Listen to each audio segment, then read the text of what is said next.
Well, good morning. It's an honor to have you here with us at our headquarters for the fourth Investors Day Fleury. The company has searched for with the help of our partners. And also, it's important to mention that during this beginning, the relations with investors here in the company, we have an area which is the conductor. As the our director, it's the contact of the company with this overall purpose of being transparent and showing more and more what we are doing, how we are doing it, figures. So it's a leadership by our administration, our top management. The company has this motto, which is clear of having a good, long-lasting relationship with analysts, investors, and regulators. Therefore, it's an honor to be here with you and to have you with us here at our headquarters. We will start. I would just a brief message before starting. During the break, collect your kit. There's a pen drive or flash with the presentations we will be showing you today.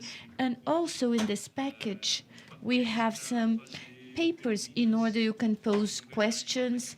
You will see the agenda, how it will work out. We will do presentations in a row.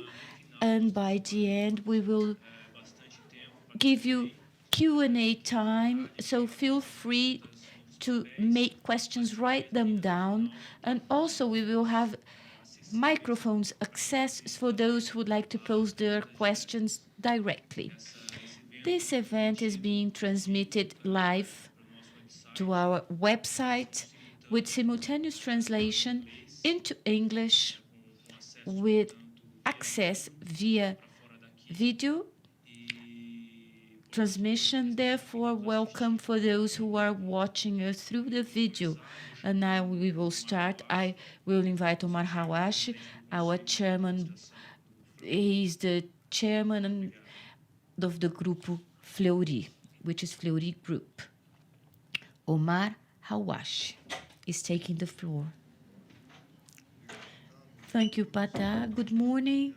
I would like also to welcome you all. It's always a pleasure to have you here in our headquarters, this select group interested in our company.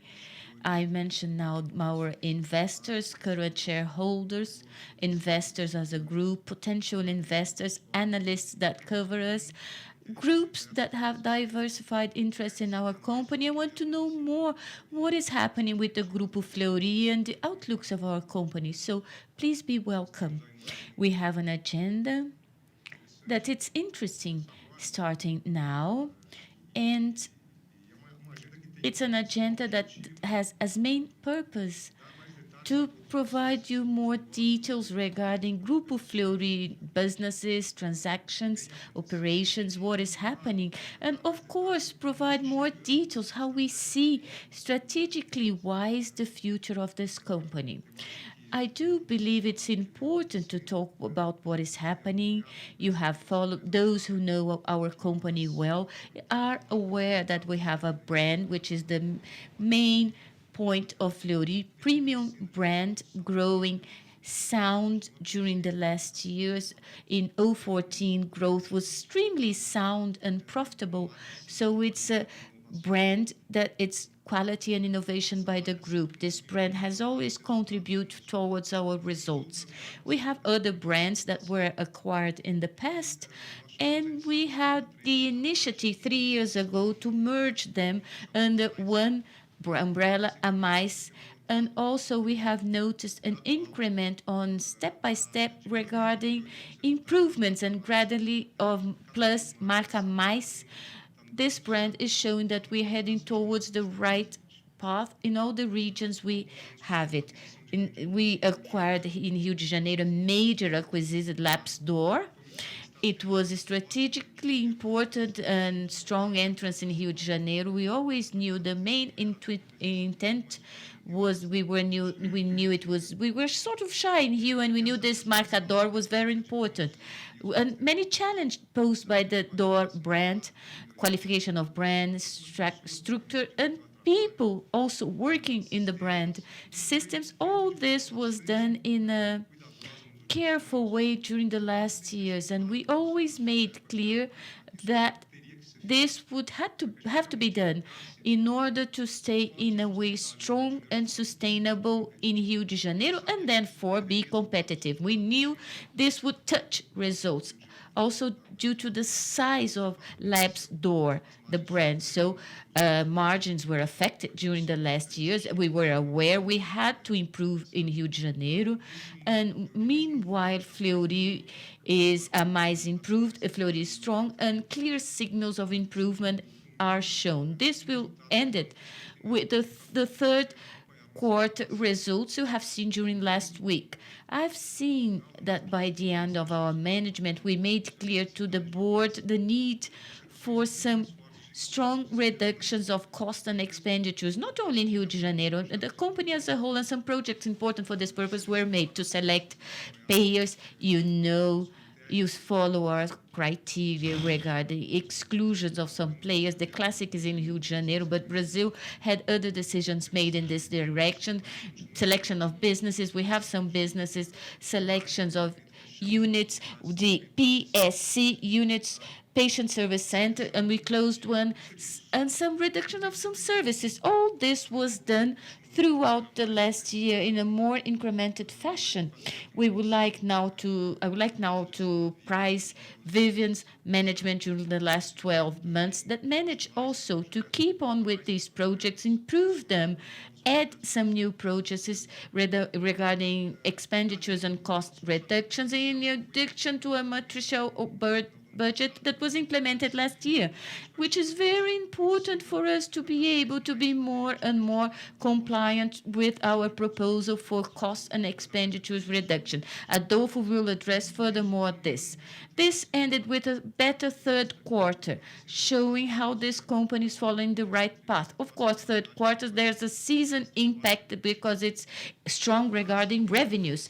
But with this control more fit for costs and expenditures, we are prepared to deal with those quarters not as strong. Of course, revenues is important for a company like this. Any company in this sector, they have the aspect of fixed costs. All this to say that the board of administrators, what we have done on a right way in the new management by Carlos Marinelli, two things. He's the CEO of the Grupo Fleury, to guide the administration to search for the focus on profitability. The Board of Administration made this decision. This is a guideline, focus on ongoing profitability of the company. This was in line with Vivi and all strong with Carlos Marinelli and the group and directors as a whole, search for profitability of the company. So it's an ongoing thing. It's mandatory within the company, but it cannot be without accountability or at any cost. No, it has to be done in a careful, always by the values of the company. We are a company that is well seen by qualification and innovative qualities of the company. So challenge is always to balance profitability higher in a shorter term. We are oriented towards this with our concern always existing to keep in the long, medium term well cared for. This has to do with qualification of the company, those working here, improvement of processes, and also peculiarities of innovation of this company. And also, if you have received several examples of this throughout the presentation of today. So presentation today are guided towards this balance between focus and profitability. We have to have it. Opportunities for Carlos and teams are looking for this, and also keeping the quality of the company and its peculiarities intact. This is a challenge, and I think we are paving the right way for this purpose. This is the agenda you had the opportunity to see, and now I make a point to introduce the lecturers of today, and our speakers, better saying. We have Carlos, CEO of the group, invited to be the CEO of Grupo Fleury recently. Carlos has been in the company since 2005, 9 years in the company. He went through several positions of key positions in the company. I'm proud of being promoting Carlos for all these positions. He's all, you know him. Vince, you know, he's the VP of the board of directors and the management of Carlos was now he's executive director of the Grupo Fleury, CEO Grupo Fleury, strong, sturdy, 2 digits growth and very strong this brand Grupo Fleury. And for sure, this high quality of work that Carlos did for Fleury's group, it was one of the key factors for us to choose him as the new CEO of the company. He's a business administrator, and he has a degree of master's degree from administration from Brazil and from abroad. You know, Jeane, Tsutsui. She's the Grupo Fleury Medical Technical Customer Service Executive Officer. She's a cardiologist with degree by Unicor, PhD abroad in cardiology, in the group since 2001, and working as a cardiologist and then holding administrative positions in the group. And responsible for managing R&D of the company, strategical projects, and also knowledge management and responsible for strategical medical specialties project. And now she's the operational director of the group. Paulo Pedote, I think many of you know him, executive business officer, joined responsible for many brands in Grupo Fleury. He's main responsible for the restructuring of Rio de Janeiro and its brands. Paulo is with us since 2007. He was our director for supply chain, engineering, being responsible for the whole group structure. He's a business administrator also. He held many courses abroad, so he's wide training, and now he has a challenge to keep on profitability in Rio de Janeiro. More and more, the focus is this one. In addition, also to further attributions he holds within the group. Adolfo is our CFO, executive officer of Grupo Fleury for infrastructure area, also legal department of Grupo Fleury. He has been in the company for 2 years now. We joke, it seems more time, but he's only 2 years with us, so I'm proud of having hired him for the company under my management. So we did a good thing inviting him to join us, bringing more and more outlooks for profitability of our businesses in the group. He worked in Alpargatas, Natura. He's graduated by GV, Business Administration, and he worked in Spain for some time. Fernando Alberto is the Group Fleury's executive business officer. He's a medical advisor since 2000 in the group. He has been director of IT. Now he's the B2B area with hospitals and diagnosis medicine area. He was trained in medicine for. So he, together with Jeane, he brings this balance between medical knowledge and business. And today he is responsible for this area. And his specialty is hematology and bone marrow transplant. He has an MBA, and he is also chairman of the Worldwide Association of Former Students of MBA. It's a strong group that I'm proud to be part of making up this group, fostering, engaging these individuals, and the board relies a lot in this group, and it goes after them to know the services, giving all the backup and asking for results. So, in addition to these individuals, we have Teresa Saqueta, executive director of IT of the group. Today, she will not talk, but she's our executive director for IT. So I think we have a very productive day. Today is a strong agenda. I invite now Carlos Marinelli, the CEO of the Grupo Fleury, and I hope you enjoy this day. So thank you very much for your attendance.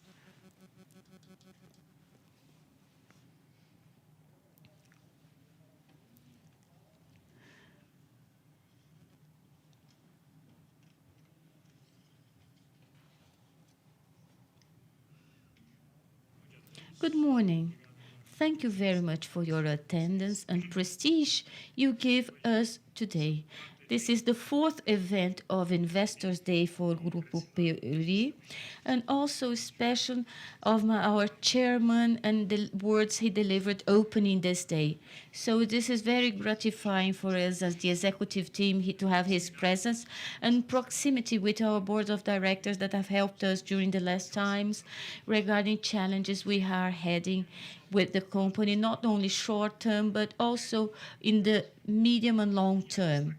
And to stress also, first comment I would like to make regarding this view to the future you're going to have today, but it's based on the present, where we have several beliefs, values, in a way we act in this market we are, which is health and diagnosis medicine market. So why we emphasize all this? Because we are a group which we are the players in the market, the leading role. So highest level of embedded knowledge, you will see through presentation, and excellent professionals that outstanding, which are vital to deliver our value proposition. So strong brand, customers which are demanding, with great expectation, and a business group searching for this profitability. It's critical to maintain our vision of the future and value proposition in the short and medium and long term. So how we do so? Since the second half of 2013, we have undertaken several initiatives with nationwide in our brands, operations, and our headquarters. It's nationwide in encompassing of these initiatives, and we look for reducing costs and expenses always, and profitability pegged to maintenance and improvement of customer satisfaction. This has been very important that we don't lose sight of this. We don't do things at any cost. We don't want to make decisions at any cost. Always focus on customer satisfaction. And this has been our challenge on the short term. Now, when we look at the medium and long term, 2014, 2015, we will keep the focus on innovation, improvement of our operations, and better services to our customers, to be the benchmark for distinguished services, but always with the prospect of seeing profitability gains. As I said, choices looking not only short term, but also delivering sustainable businesses and operations in the medium and long term. This is very important to make clear that when we look to the future, we do it based on this view of the present time. Talking about our identity, that this is the first talk with you. We have 4 pillars defining us. Excellence in customer service, something you know, built during the last years through the Fleury brand. This, no doubt, is a peculiarity that defines us in the health market of Brazil. Medical excellence, always present, and it's a sharp thing in our DNA and the professional body we have, and our relationship with the medical group and on overall.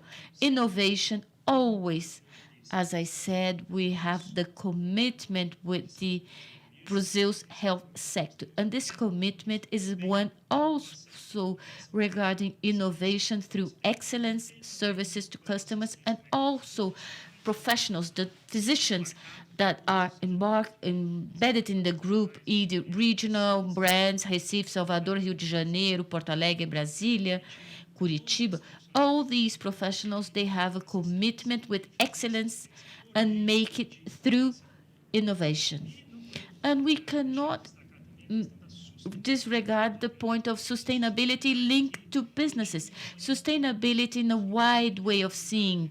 We talked about profitability. Also, it's part of sustainability. Not only sustainability ours, but sustainability regarding the sector as a whole. Important to stress that challenges posed by Brazil's health has the same the worldwide is facing. So they are huge because it's a sector that will only grow through variables which we unfortunately do not control, the aging of population and more health and better and more technology better and more availability of resources and access to health. And this will pose huge challenges regarding sustainability of the sector as a whole.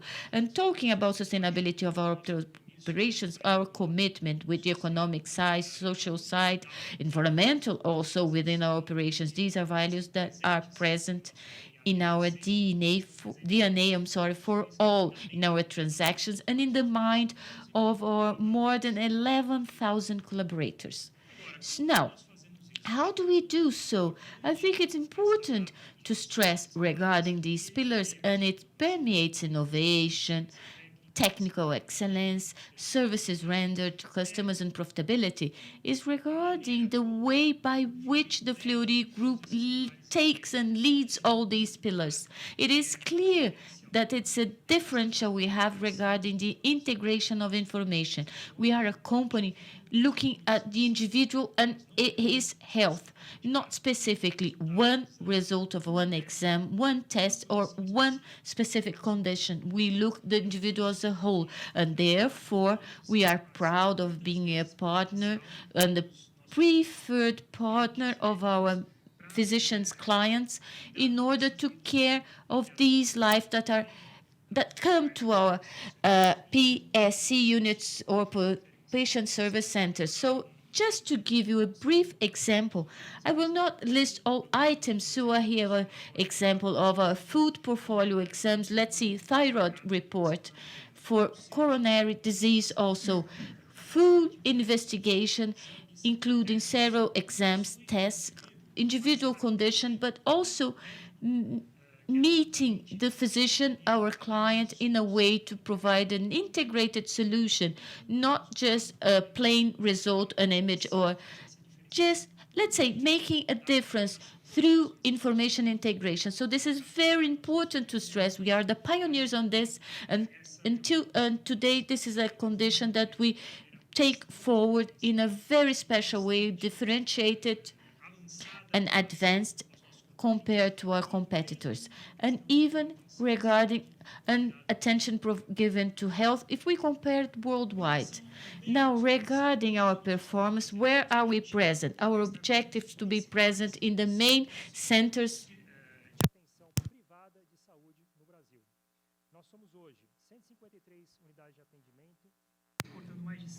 So over 100 square meters in the intermediary and high, and we have operations in hospitals. That's around 15% of our business. We have exams and tests and diagnosis in 18 different units in São Paulo. We have the main in the city of São Paulo. We are proud of them. And concerning a reference laboratory, if we represent something that's 1% of our revenue, with a big potential of growth, we have diagnosis solutions that are offered to other hospitals, and they are with medium and high complexity. We want to compete not in the automatic and basic market. We want to be a reference. We want to contain the information that are key, and consequently with price and margins that are also differentiated. We have programs concerning checkup. We use the Fleury brand for that, and we cover annually thousands of executives. Maybe some of them have already been our clients in these services, and recently, with the Odontoprev, we have 51% more. It's a group that has the leadership in the market in São Paulo in terms of diagnosis and the image used for odontology. And also we have in this market the belief that the segments we take, as you see, and I've said that in my talk, the focus is in the premium and intermediate and high segments. That's our key points, and we want to tell you that since 2002, we acquire all over Brazil concerning other brands, other segments of performance, using diagnostic medicine, of course. But what we're doing over the last times is bringing the segment that we call the intermediary, repositioning it in the high level. In São Paulo, Fleury brand is, of course, a landmark. And what's the most complete one, the portfolio of services in the chain of healthcare, we are in the medium high position in the segment. What we've done in 2009 and 2010, we are already in the market for 85 years. We have a mais that started around that time, and so we work in that with the high and medium segment. We have discontinued the Fleury brand, simply Fleury, because when we acquired Lobstrop, we brought another reference in Rio de Janeiro, the Luiz XIV. So it's reinforced more and more the presence of Felipe Matoso. That is, we brought now with the branding of the brand Labs D'Or and Amais. Together, they are Labs Amais. It's a new brand.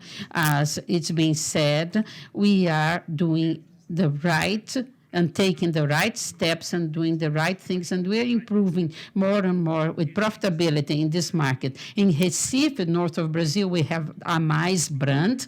So we have the Wineman, the Felipe Matoso, and in Curitiba and Salvador, you also have services, image services that are complete using another brand there that are mais, and also imaging is our key in terms of growth in the market, using development of the market and also having more and more of the market shares. In Brasilia, we are also present. We are expanding that in that market. Despite we are starting there, it's a small unit, there is a lot of potential to gain the leadership there too. So in our history, we have a focus on innovation. Several themes that today are common in diagnostic medicine in Brazil. We are proud to say that we are pioneers. Since 1982, we are pioneering the implementation of automated client service system. Of course, this is normal nowadays, but over 30 years ago, it was not. So it was innovative. And we, in 94, something you may consider banal now, we've done the implementation of barcode system for safer identification of exams. And this is something that we are proud of as well. In 1998, we were the first company in the world to publish exam results via internet, via the web. Now it's very normal. Any exam, people use that. Any of you have used it. In 98, we were the pioneers. And several other initiatives that we've done that we can tell you. In 2009, for instance, we had an incubator of innovation with our crowd, and we have used culture and art in an environment concerning health. We used, in that case, in a very gratifying, rewarding way, we had incubator of innovations in client experience using the art, bringing the trend for this sector that was very gratifying to us. The Integrated Medical Center, our new lineup of performance in the diagnostic centers, with more or less 10 different centers, integrated centers. The most recent one is the cardiovascular one. It's dedicated to patients in the cardiology area, giving integrated systems with a differentiation, not only receiving the clients in a special way, but treating them individually with being accompanied by their doctors. And in next year, we are going to inaugurate another sector that's Integrated Center for Women. It's already ongoing work. And next year, we'll have more information and details about this center. That's a Women Health Center. And recently, we focus on 2014. We are using more and more the spectrometry, use of mass spectrometry in routine exams. So you're going to hear about it technically too. Just to pinpoint and show you, innovation is part of our DNA, part of our work, and it will be this way, always a pillar of our presence in diagnosis medicine in the Brazilian health. How can we talk about innovation without considering the value chain? Not only what we do, but also the way we act with our partners in all the value chain in order to make it real. And a very interesting work developed by the Infrastructure Board, Afrânio Magno's work, concerning the PERC, our program of excellence in the growth chain. It's a pioneer program that's adopted by other companies as well, and we look for innovation.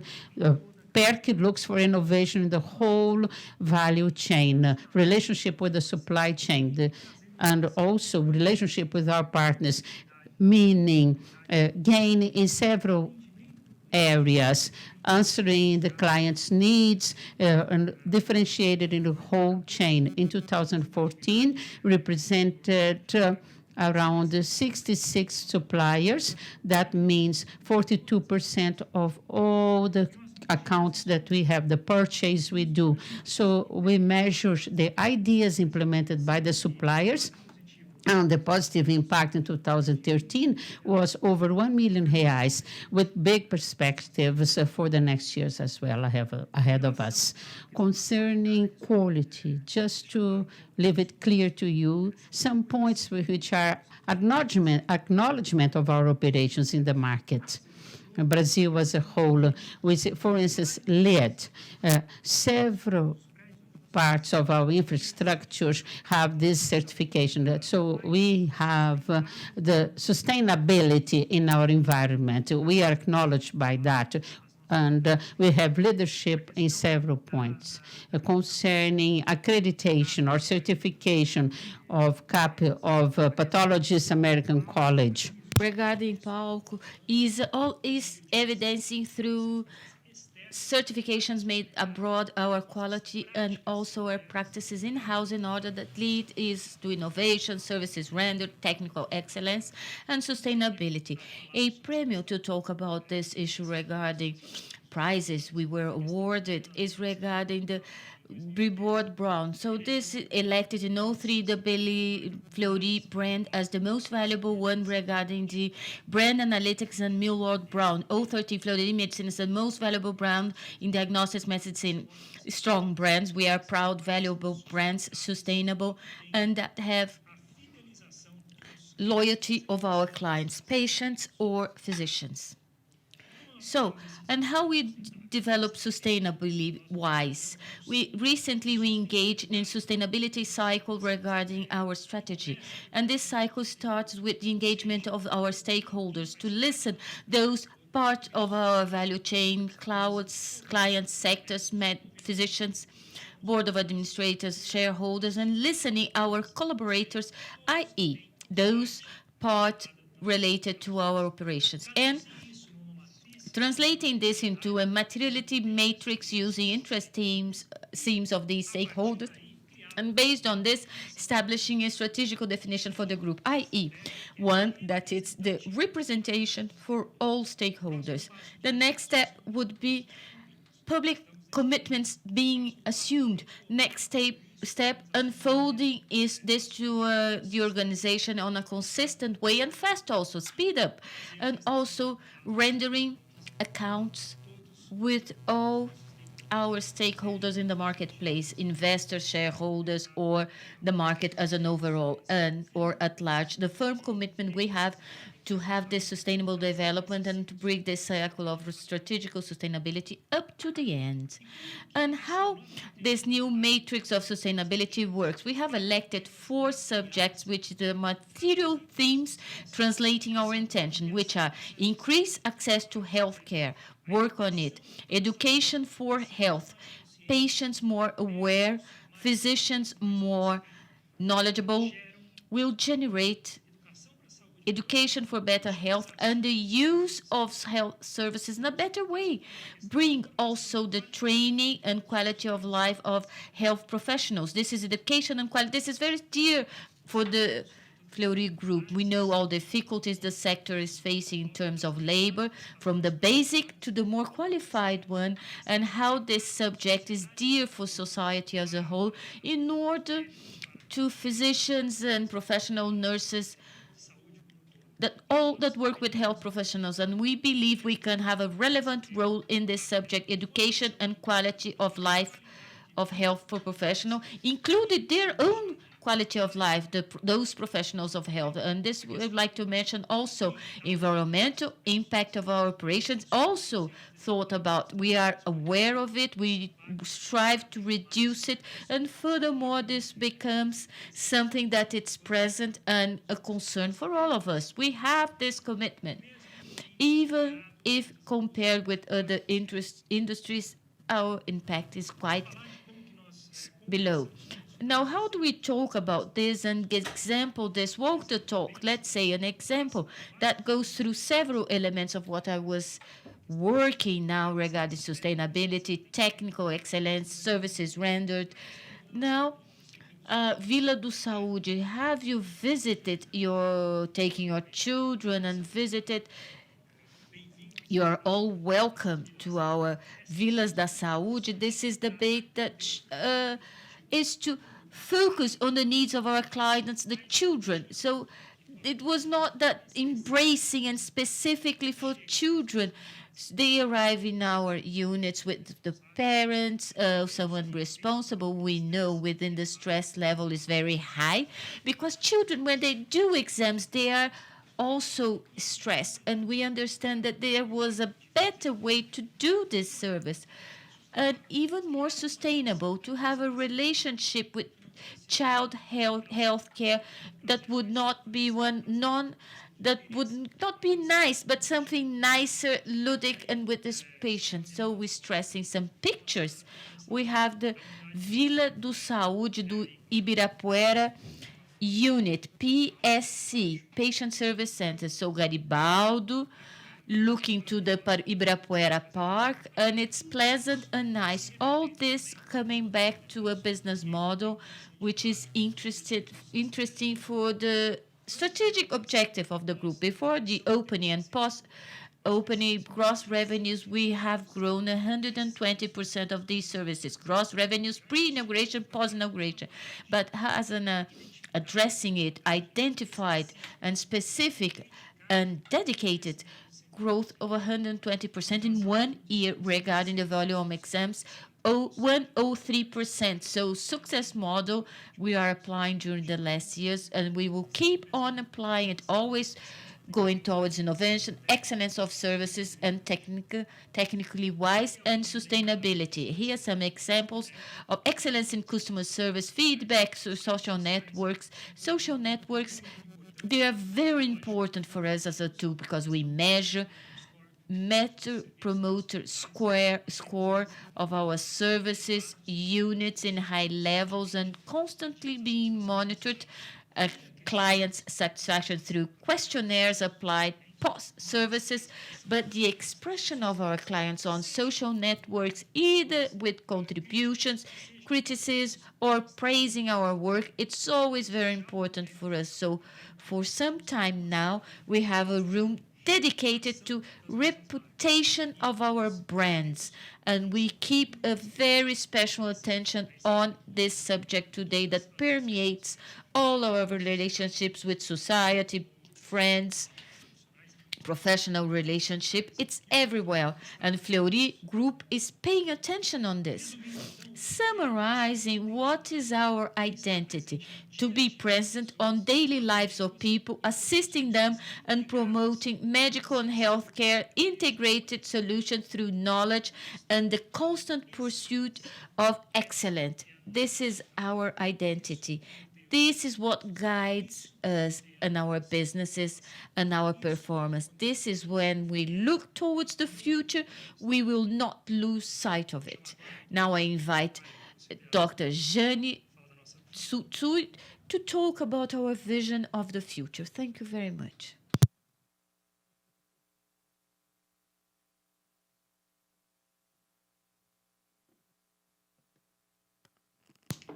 Well, thank you very much, Carlos. Good morning.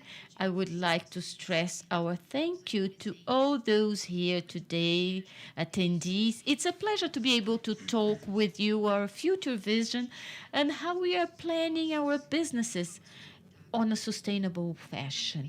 As I mentioned before, building the future starts now with all the actions we are implementing in order to guarantee profitability of our company. This profitability is critical because it's what funds our supports in investments in our knowledge and the search for valuable innovations. We are seeing profitability with changes in methodologies, a new design of our technical areas, enhanced automation, and with this gain focus on productivity and also a focus on processes that enable cost reduction in materials. For 014, 015, our ambition is to a sustainable manner to improve our results through changing platforms, improved quality focusing on innovations with high potential profitability that will allow us to expand markets.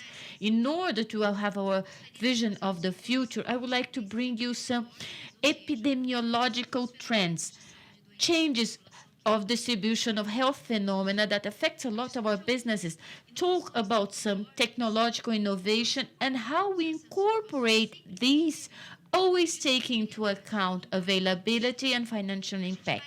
We will address briefly possible changes in the value chain and see how we are being prepared in a competitive fashion in order to face different changes and compensation models and how all this is connected with our strategy. We know that population is getting older and aging in a fast pace, and this is a concern for the government and bodies.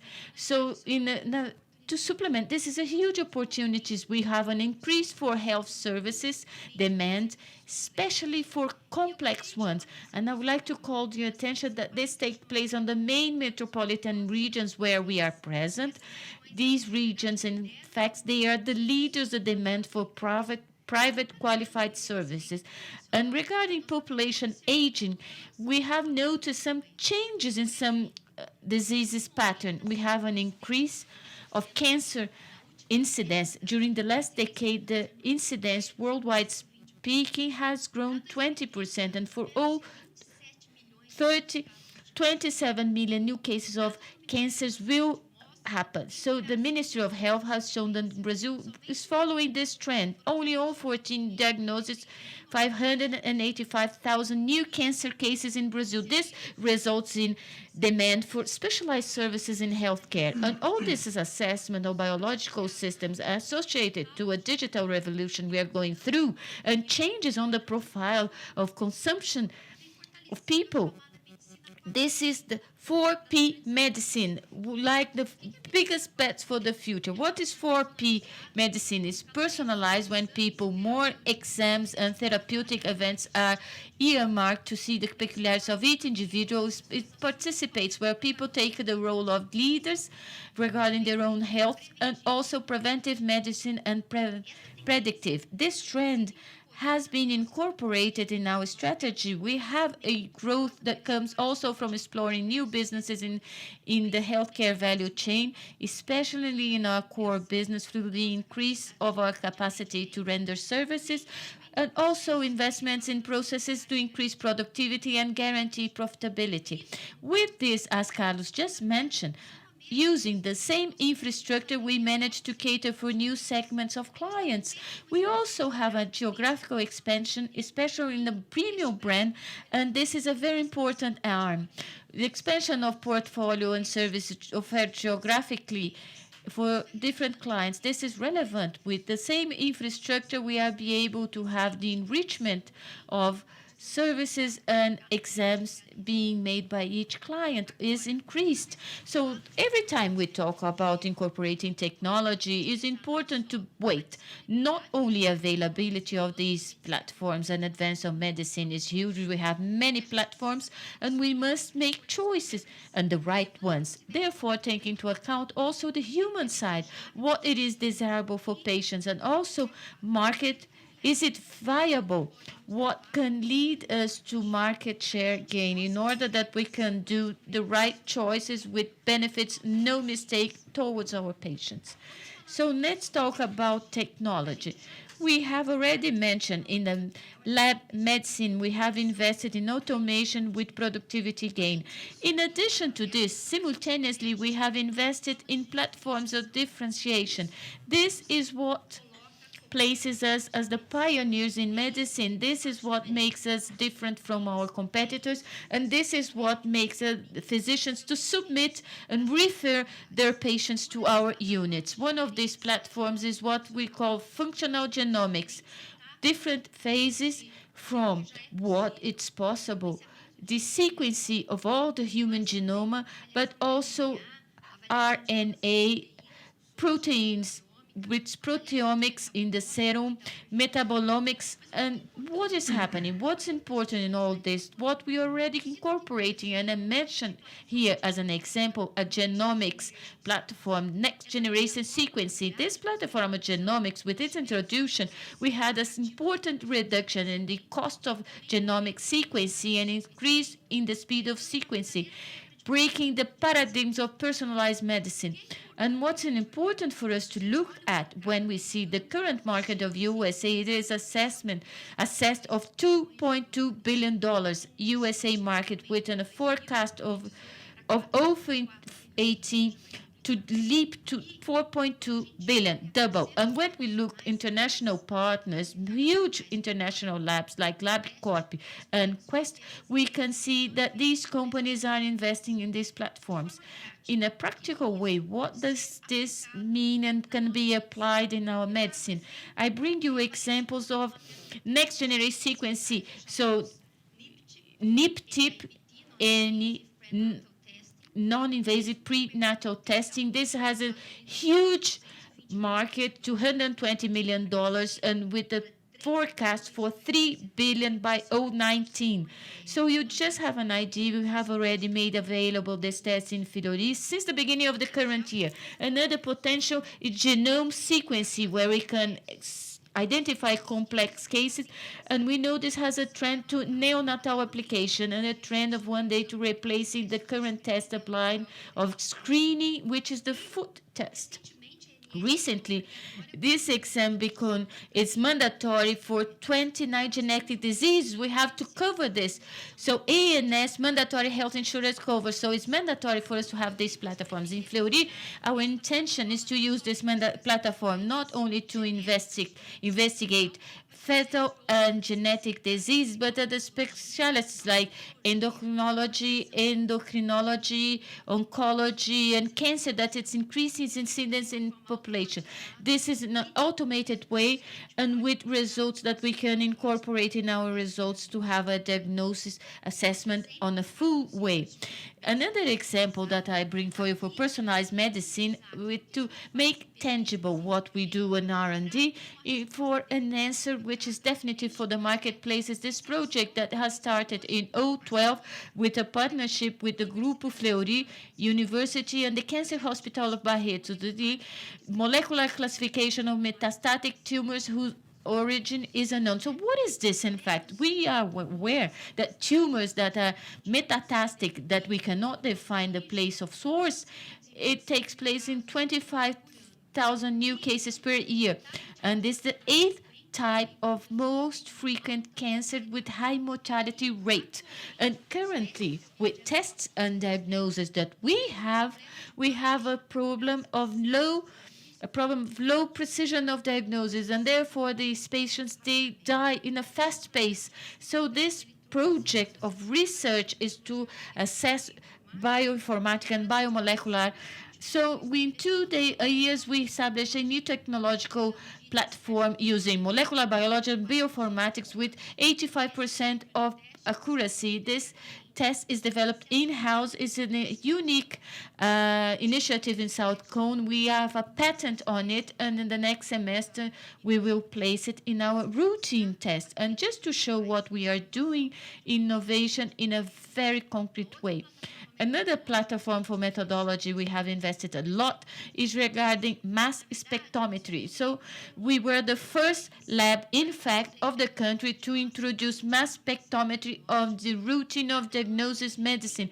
And year by year, we increase our technological complex. Therefore, so if you have an idea, 13 to 14, we increased 33% the volume of this testing in this area. And in 2014, the revenue forecasted higher than 20 million of reais just from chromatography. Important to mention that proteomics, which is done in spectrometry, is one of the most important lines of investigation in R&D. We have several projects in our pipeline for development with the potential of the application. Example is development the DHT through mass spectrometry, noted, including our routine for 2 months, and it many applications in endocrinology, pediatrics, and gynecology. What we did, a high analytical performance method. It's more high sensitivity and selectivity, more accurate, more robust, automated, cost reduction of 30% on the cost of the exam. So as I mentioned, we have the possibility of developing markers, biomarkers, using spectrometry platform. Future-wise, this is a potential market we can invest. And finally, I would like to mention that spectrometry, mass spectrometry, better say, in the future, can also be used for point-of-care exam. I have an example here being project. It's a reality. Using point-of-care assessment, we can direct analysis of atomic pressure, and also this is disruptive technology that can bring huge gains of accessibility and also measure injection of drugs. Point of care, it's also is a trend in diagnosis, and we are following it very close. We know the market of point of care has grown a lot worldwide, incipient yet in Brazil, and we still have few solutions to be offered. So you have an idea, an assessment of point of care market worldwide speaking. It's approximately 15 billion reais, but the outlook of growth for 2018, 19 billion reais. This market currently, North America represents the biggest share of it, but we know that this will grow. It's our expectation, especially in Asian countries and Latin America, where we have problems regarding accessibility of diagnosis tests. And what is the importance of point of care? Many platforms, and we still have problems regarding the accuracy and cost of it, but on an overall, this would allow to carry out tests in a faster way and side bed, close to patients. The clinical lab has a role to validate these platforms, to establish which would be the ones with more precision, and define those with the lower cost for patients in order to have a wide application. Following this line, the solution of point of care has peculiarities and benefits important for demands and challenges regarding healthcare in Brazil. Example, we are today validating jointly with equipment manufacturers many of these platforms. We have the potential of using emergency units, and also for PSCs, new business models where we have a low volume of examples, not disregarding ERs, and these solutions are those potential ones that we are working on. So these are trends of innovation that we intend to have in the middle term to incorporate. Important to mention, not only in the lab market, but also imaging. We have technological development that have an important advancement. I bring you some examples of computed tomography. We have platforms that allow precision, which is huge regarding imaging tests, to reduce the dosage of irradiation and allow to see anatomy and perfusion of many organs. And this has a huge application in medicine. Another example that's being developed is the MRI platforms. It has developed on Tesla. We today have and we see the use of equipment of 7 Tesla, an association of recent MRE with Postum. And more than this, what is interesting to mention today, we are using nanotechnology in order that we inject particles into cancer killers in the body of patients. And with this, we associate diagnosis exam with therapy. Interesting to our business, once our units of service, PSC, we can start this type of service and treatment. This is a potential. Additionally, regarding accessibility, technological advancement has come towards reducing size of documents, portable ultrasound equipment that can go to home care. The trend I mentioned regarding patients being the main player of his own health is happening. Interesting to mention, today we have pieces of equipment for ultrasound with automatic. So this is done by the physician.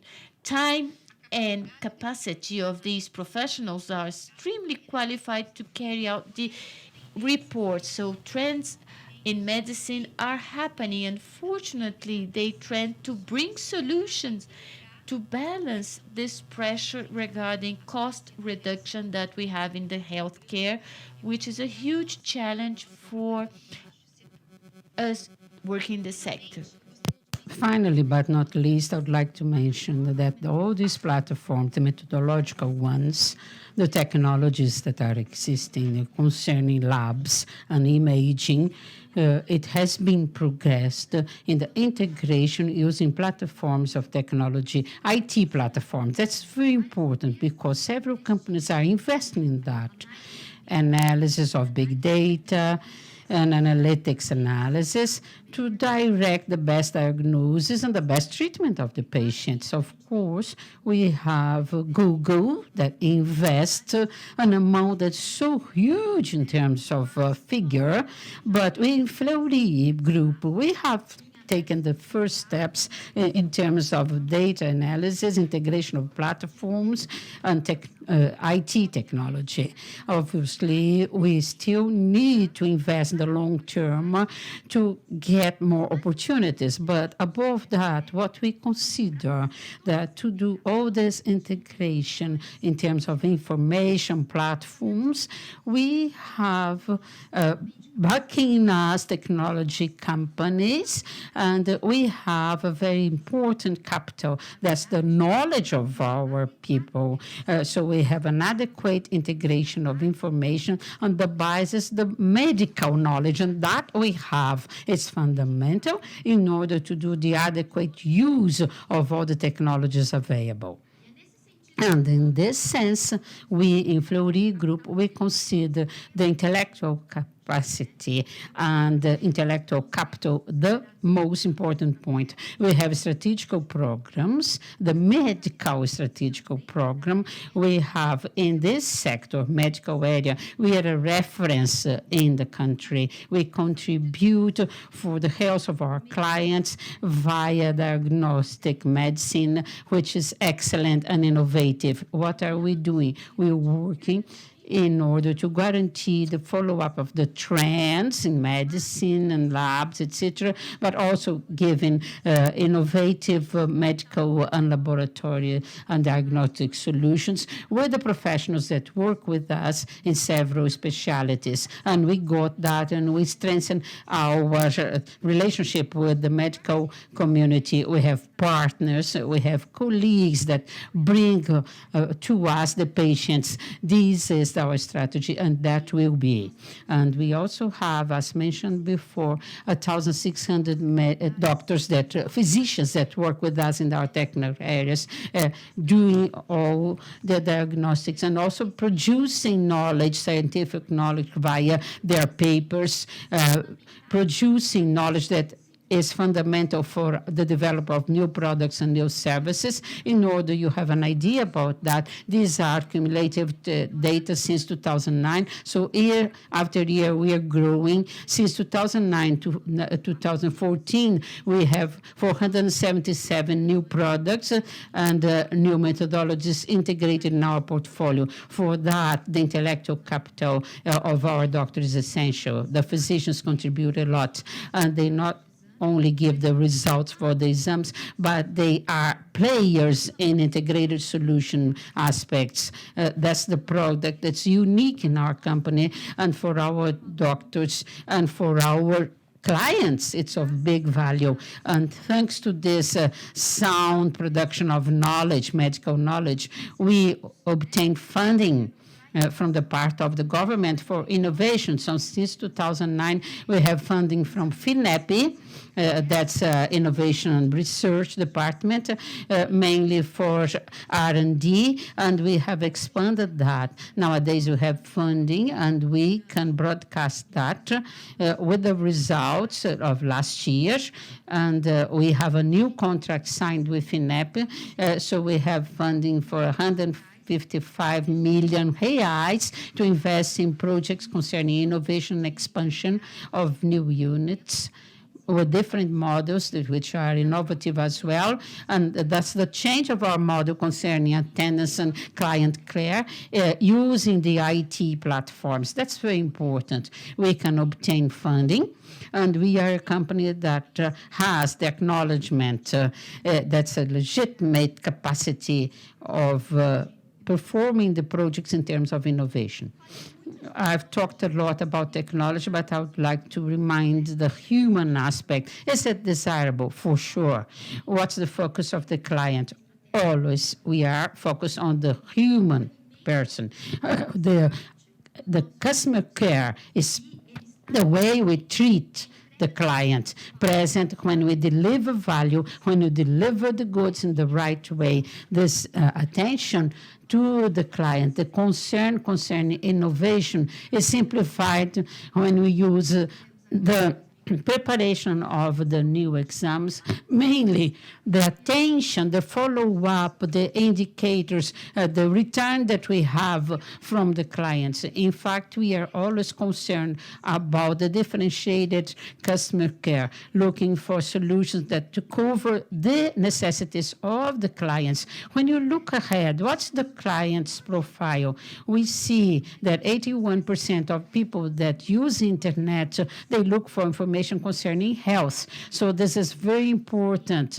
More and more the clients are in a good relationship, close relationship in terms of health. They are concerned about their health, and mainly these are clients that more and more are well informed, and they are more fussy. They are fussier concerning quality. They want more quality and accessibility.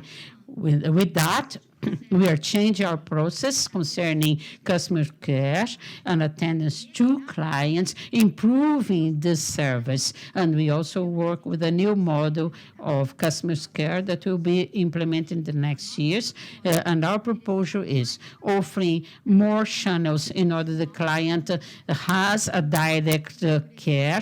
For instance, preparing the scheduling the visits to the doctors, so you cover some stages, because the scheduling will be done via the call center in a more effective way, and the client will leave at the house and arrive at the unit just to do the exam. Of course, we have reduction cost in terms of call centers, and obviously we are covering the needs, the expectations of the patient.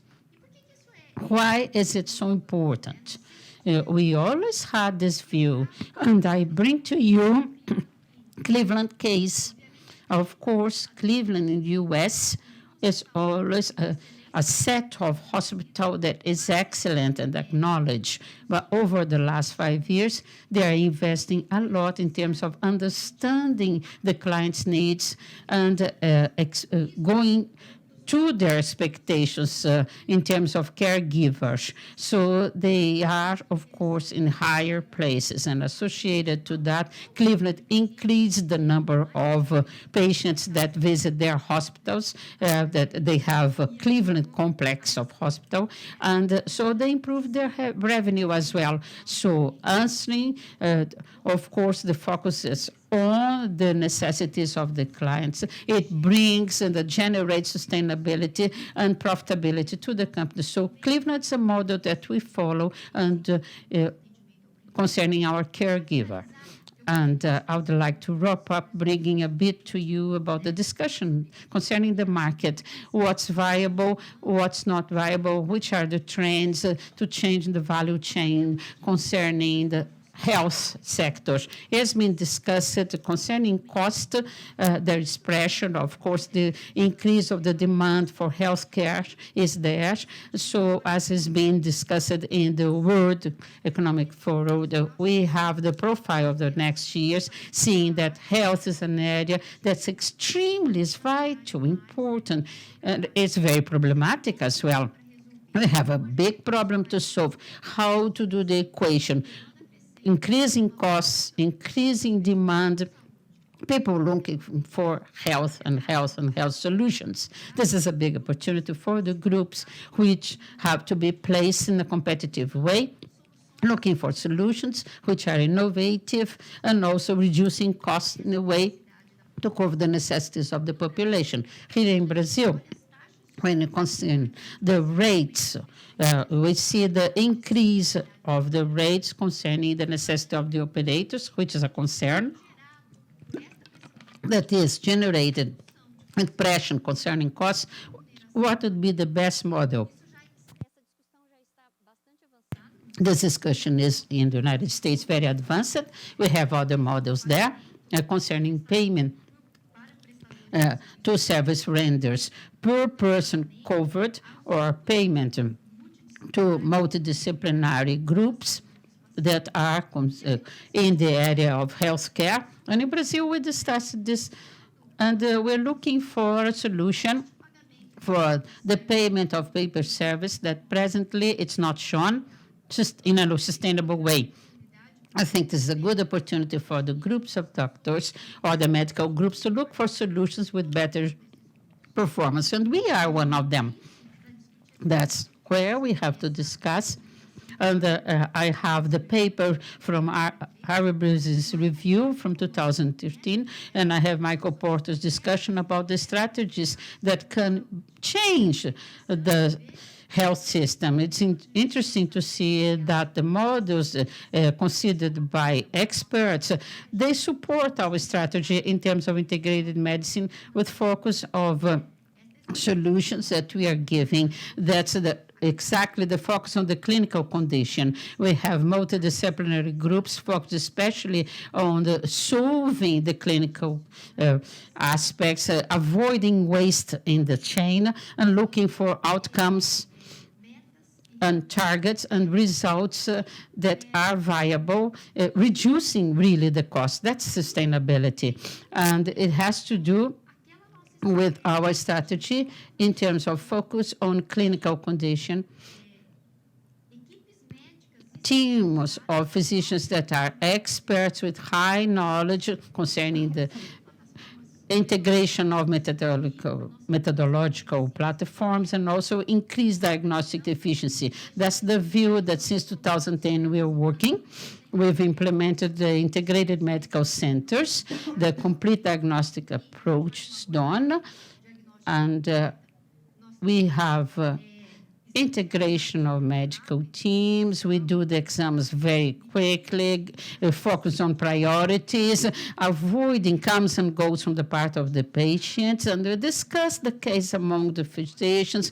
We so advance in the solution of the cases. So the focus is on solving the case, not only just doing the exams. We have already implemented several integrated medical centers, and in March this year, we inaugurated a complete unit that's the ninth center of diagnostic medicine, focused on cardiological diseases and also vasculars, and it is close to Ponte Estaiada in the city of São Paulo.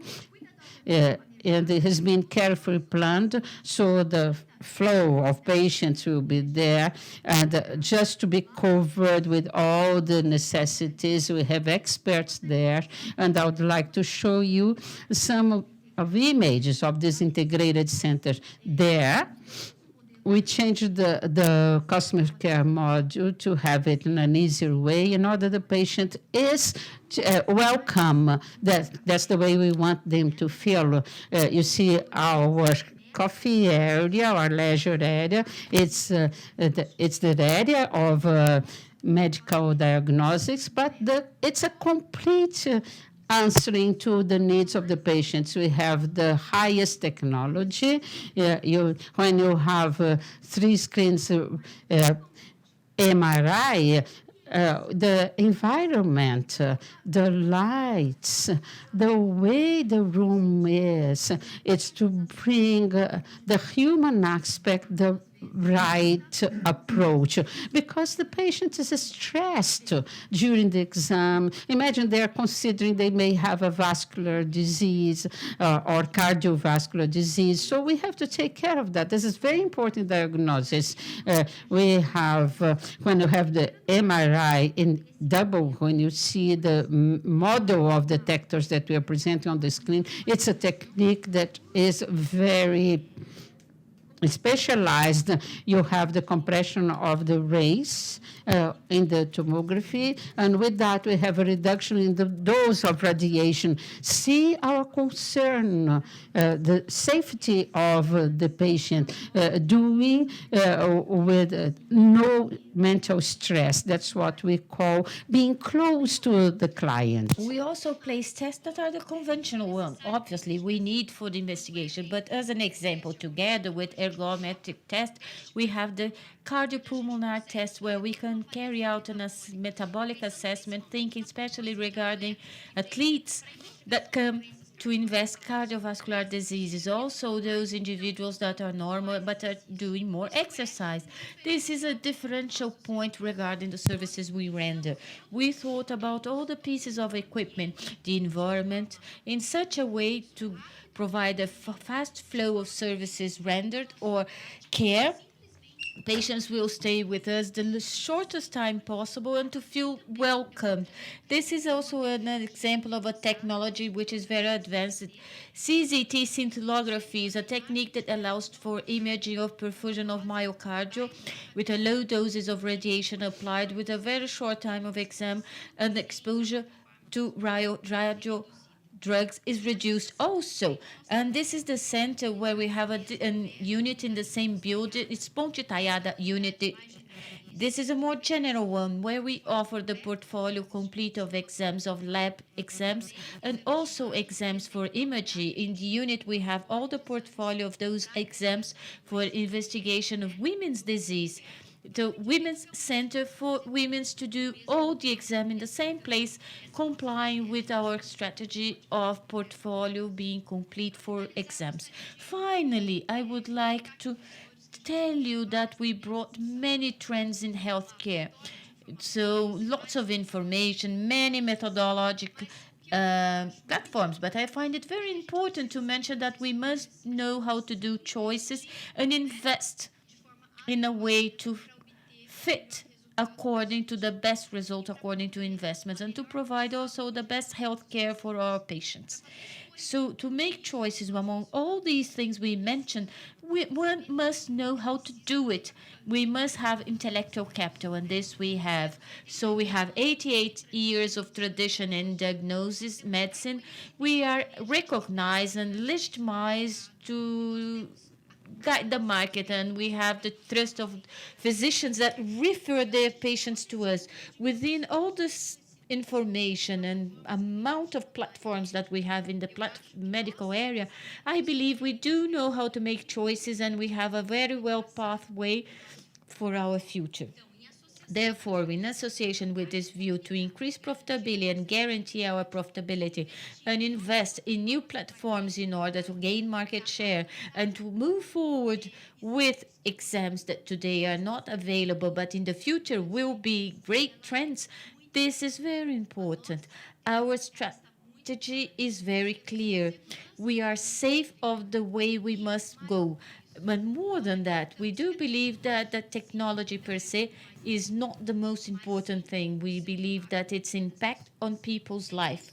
This is what was always our culture, and this is going to be perpetuated during the future years. And we will keep on with our identity of being present on a daily basis of people's life, embracing them, providing integrated solutions of medicine and health through knowledge and constant pursuit of excellence. So I thank your attention. And now I invite Carlos to talk about business outlook.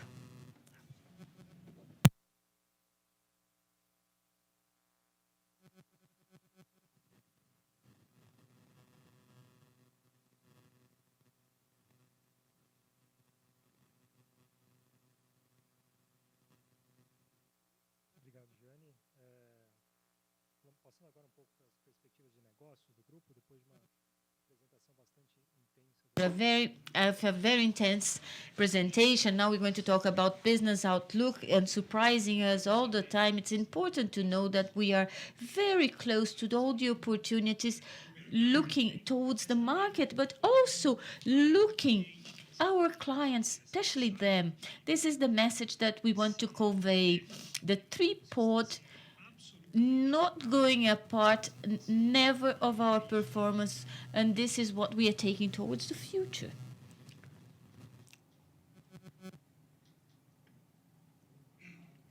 So, talking about the market, the potential market for diagnostic medicine is huge. We know it has approximately 9,000 units for diagnostic medicine units that provide service to private health plans. This concentrated in some areas of Brazil, in the metropolitan areas, in fact, where we are positioned.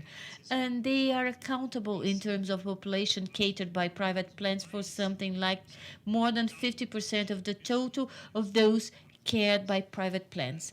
So we, as Fleury Group, and the 6 main players as we define ourselves, we have a bit more than 25% of this market, i.e., there's space to grow. There's space for market share gain, and there's space for us in deliver a better service. We will have loyalty of our clients, inclusive. Why not also perhaps acquisitions?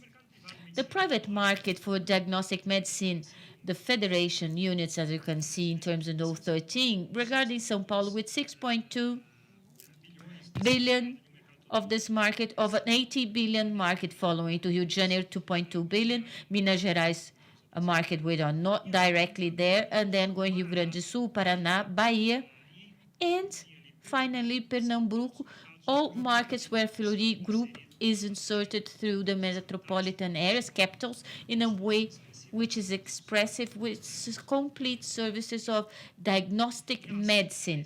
Regarding these markets, of course, the market of São Paulo is one which is more complete and more complex in terms of services offered for different segments of public. As you can see through this chart, the range of services for diagnostic services offered And on the private side, when we think monthly payments for these plans between 29 and 33 years old, the range that can go to 900 reais from 200. Now in Rio de Janeiro, the pyramid is more square. The premium market you can see is a bit different. Porto Alegre going downwards, but with space for monthly free apartment for persons between 29 and 33, and Recife with tickets which are smaller. This is the complexity we have to face in all markets we are present, but always with the same value proposal. Always regarding excellence in services, technical excellence, and to embrace as care servers as a driver we have.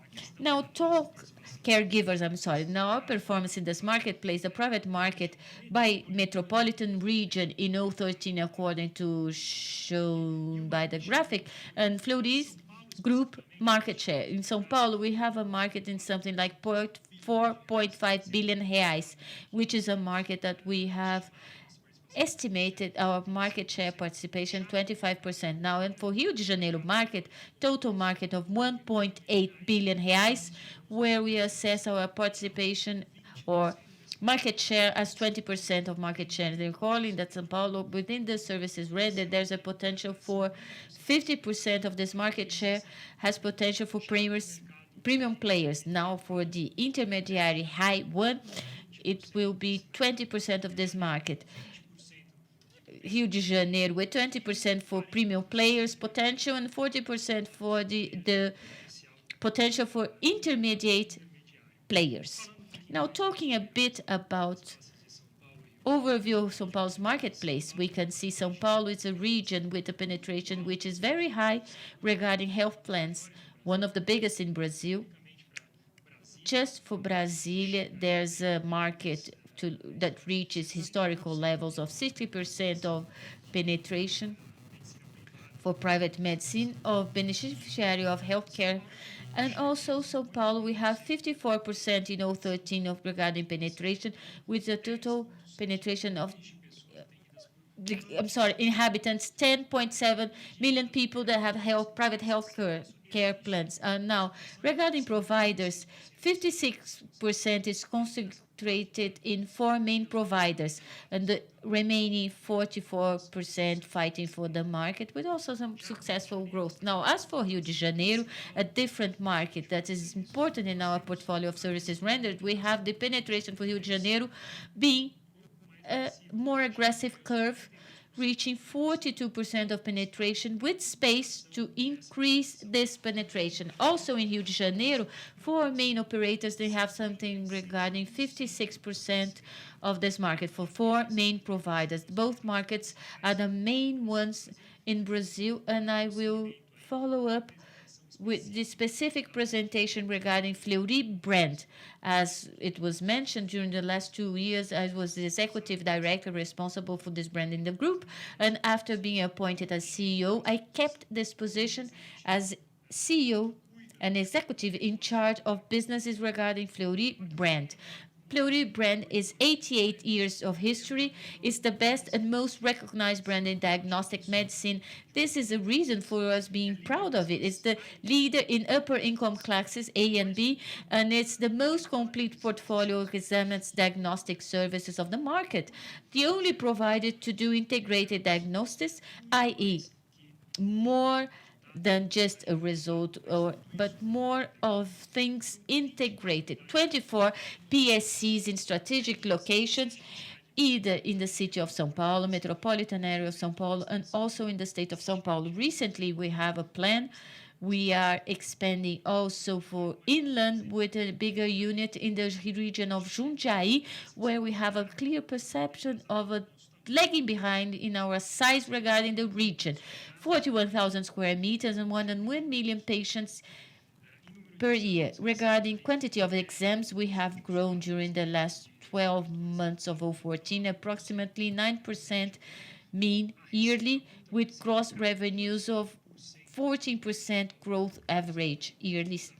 This is the potential of this brand not only volumes growth, but profitability, and also with the evolution of client physicians base of 3% per year. This is very important for us, not only regarding exams volume, but also our revenues, but also our penetration in the marketplace. We know that clients and patients, physicians, patient, is sustainable for our future, and we pay lots of attention for this.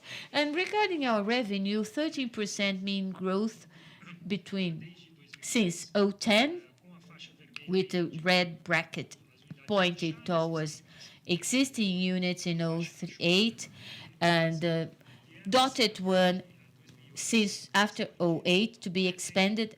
Example, the Alphaville unit, important expansion for us. Roche Verá, also important. Brasleme, also catering for the north region of São Paulo and more complete. A unit opened this year that we are pleased to say that the north one, unfortunately, we did not pay much attention to this region for some time because we didn't have complete services for this region, which is more important in the city of São Paulo. But after the day one, we inaugurated complete service with MRI, tomography, better and more services of image. We noticed a important growth in this north region of São Paulo, reaching 40% growth now in the first month present there. Also, we know that there are other regions also in São Paulo that we have many opportunities for growth. And we are inserted, but we can offer more and better services. And as the blue bracket, new units, of course, new PSC, new areas we are ingressing, and its maturity within our services portfolio. Now, how we do this within the Fleury's brand, the base will keep on giving quality, engage new and current employees in order to maintain efficiency of services, ensuring Fleury's quality level. This is what patients look when they come to Fleury brand. This is what physicians request and trust we will deliver as service provider to our patients. So we will keep on working on a brand. We will be comprehensive, surpreended, and always ahead of our time regarding innovation. How are we going to do all this? We will surprise, be personal problem solvers, so expansion of services to maximize efficiency and quality assistance, comprehensive marketing communication plan, very important in terms of competition in the segment, and of course, all this to reach sustainable maintenance of growth and results with more quality and brand visibility. And we will be intelligent and management of capacity and service. Very profitable brand, and we'll keep on being one. We cannot disregard this. Regard geographic presence. So as you can see on the pink ones, we have already the current PSCs, the main regions of São Paulo region. We are inserted with those PSC rendering services, most of imaging services and clinical analysis, not with all imaging complex services, but this is the focus for the next years. New units opened in 014, one in Morumbi region, Giovanni Gronchi, one in Vila Mariana. We understand that there's potential to grow. New unit that we have in the República do Líbano will be focused on many services rendered with the PSC Vila Nova Conceição, Ibirapuera PSC, now with Integrated Center for Women's Health in República do Líbano, an expansion program underway on the east area of São Paulo. We understand that this is so successful, like the one we did in the north region of São Paulo that we did recently. Complete units with services of imaging that are complex, with catering better services for physicians and patients in the area that they have exponential growth in terms of undertaking, especially regarding high level. Now, and also regarding prospection that we are doing regarding the east area of São Paulo, that we keep on believing in its potential, and to have and keep and have as caregivers to increase Fleury's brand in this region of São Paulo. Gross revenue of Fleury brand, the growth forecasted for 019 is 1 11% CAGR, and maintenance of the things that we mentioned, the EBITDA margin. It's a very profitable brand, as we said, and we will keep doing so. 014 new units added 3,000 square meters since 014 first quarter. And just on the second quarter of 014, we added the stall-based 1.7 thousand square meters. In 015, new PSCs plus expansions added 1.7 thousand square meters just in the first half of the year. 016, a plan for 3 new PSCs plus expansions added 6,000 square meters just in 016. So expansion aggressive regarding our size, and we understand that this will be very important and relevant for increase our businesses and also for better and more services rendered to the public, where there is this potential for new public on the premium market and also the gaining market share in this premium market. We are talking about approximately 100 million reais to expand the Fleury brand during the next 2 years. Now I invite Fernando, Alberto talking about B2B market. Fernando, you have the floor.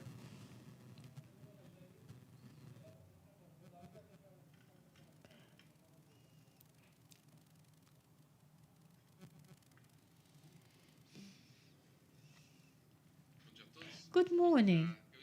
I hope that with my presentation, I will add some examples regarding our identity focused on businesses of Grupo Fleury, earmarked for companies.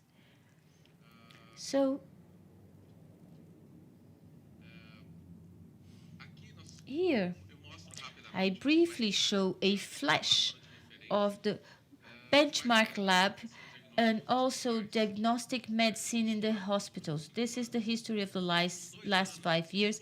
During the last 2 years, we reformulated the area of reference laboratory with the offer we make and also focusing on medium and high complexity, which is our vocation. Fleury Group.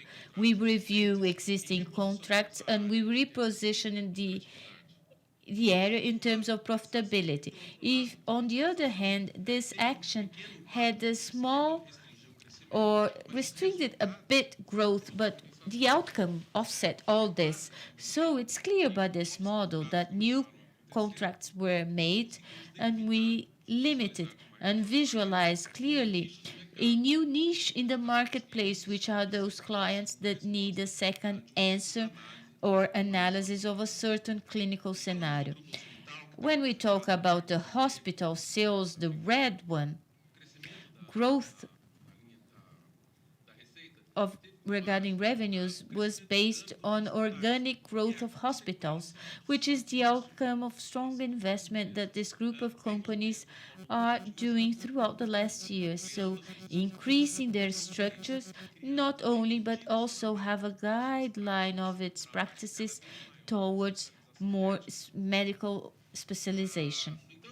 Nevertheless, you can see by the picture that after 011 inflection on revenues curve, this was the results of incorporating new operations by Rede D'Or. Following the same time, we also, as mentioned with our meeting last year, we exit 11 operations in Rio de Janeiro, Pernambuco, smaller one. So it's this continuancy of 11 operations to focus on those with more complexity. When we see the brand and the market and different segments, we can clearly divide two bigger groups or segments, better saying. Premium, intermediary, each one with its own subdivisions. We use some criteria that are straightforward, including direction for medical practice more specialized, existence of selected market players, number of exams by bed that they practice, these institutions, and complexity of the mix. In a way, all these factors are interconnected and allow us to do this differentiation of portfolio. The bigger the number of beds, more viable unfeasible is the transaction based on the amount of exams.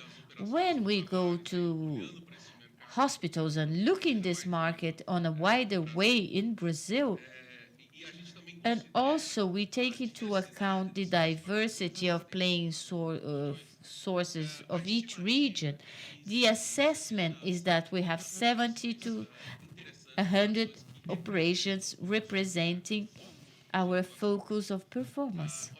Obviously, this analysis is subject to local that includes local transactions that include Fleury's group areas because we are concentrated in big areas, so including public health in some of these transactions. So it's important to mention that we head toward. When you see the base of the pyramid in the intermediate phase, the model of operation concerning service and ticket medicine, they do the difference. Anyway, we know that the clients in this intermediate segment, they increase their part concerning the increase of their own business. Sustainability is important. The financial health of the company is essential. So we pinpoint that we are in the verge of having more professionalization of the hospital sector in the country with the possibility of the capital investment. So for this potential client, for hospitals in general, we offer 3 factors that we consider that are key to add value to the business. The rapid response exam, we are players in this area. It's a trend in the market that's more and more visible. And in the close future, in the near future, it's the importance of rapid response exams will be the base for the diagnosis market. So integration of information, it's a belief that we have. It can be translated into issuing integrated reports in the medical area, and also advisory for different accreditation certification process that we're looking for, and with the professionalization, that's more and more evident, the necessity. Using this blade of the converging points, our view, representing our view of the market, all actions that we take, they go to increasing the integration information and also the decision of the impact of medical decisions. So the more we have of that, it's better for the system, better for the patient, which will be most benefited by this impact and this quick response. So with that, we identify different actions for each segment of, for instance, in the premium segment, we have more and more differentiated answering and service. So we have, for the intermediate segment, we have to define strategies in terms of profitability and also the increase in the market share. Another example of differentiation, it's shown on the screen.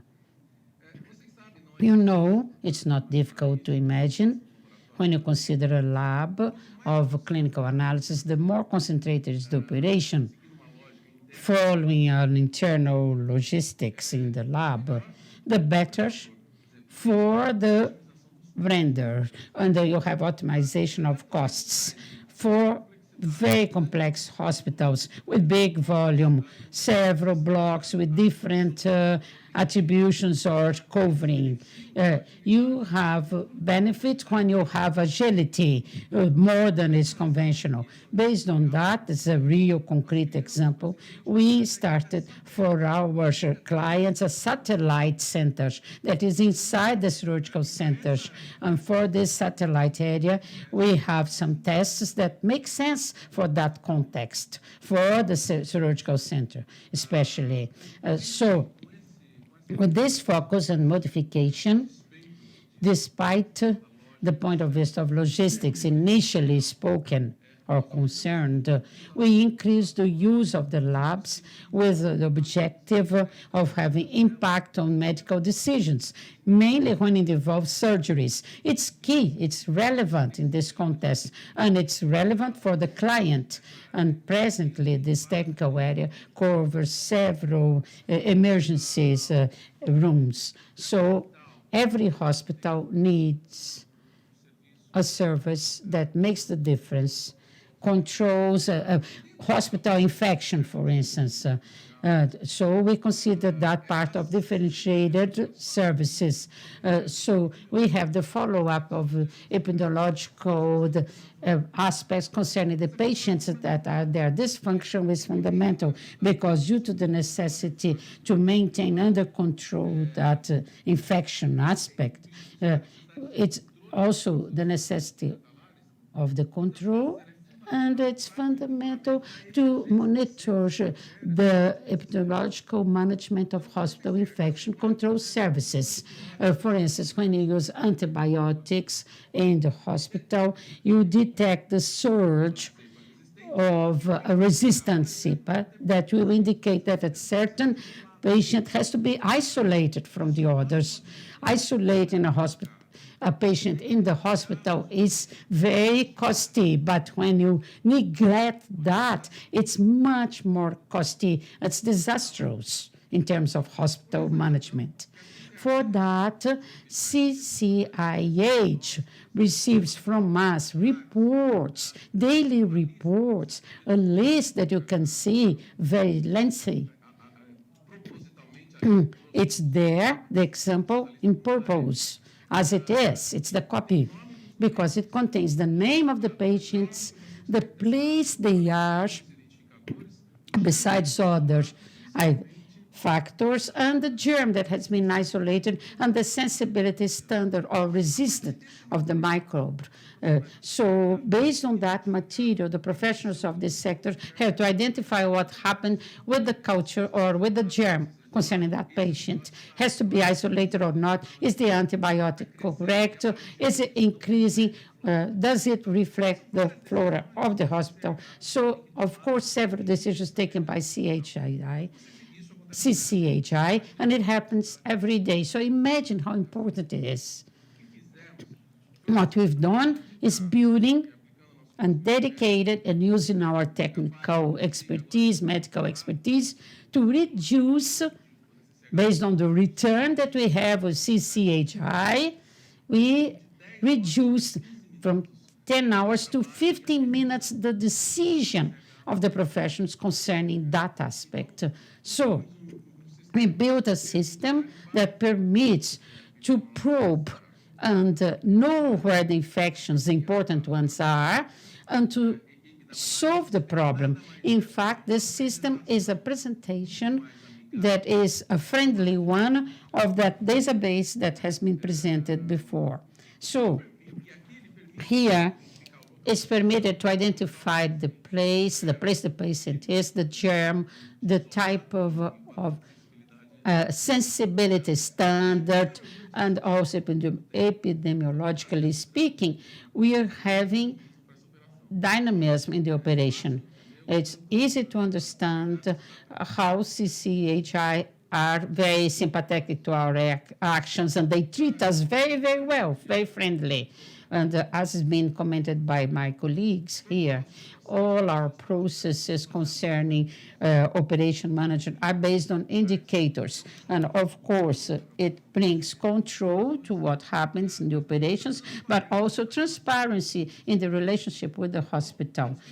So despite having a portfolio that's very complex in terms of parameters to be followed up, we are always open to suggestions and criticism from the part of the clients that always bring good suggestions to us concerning hospital aspects.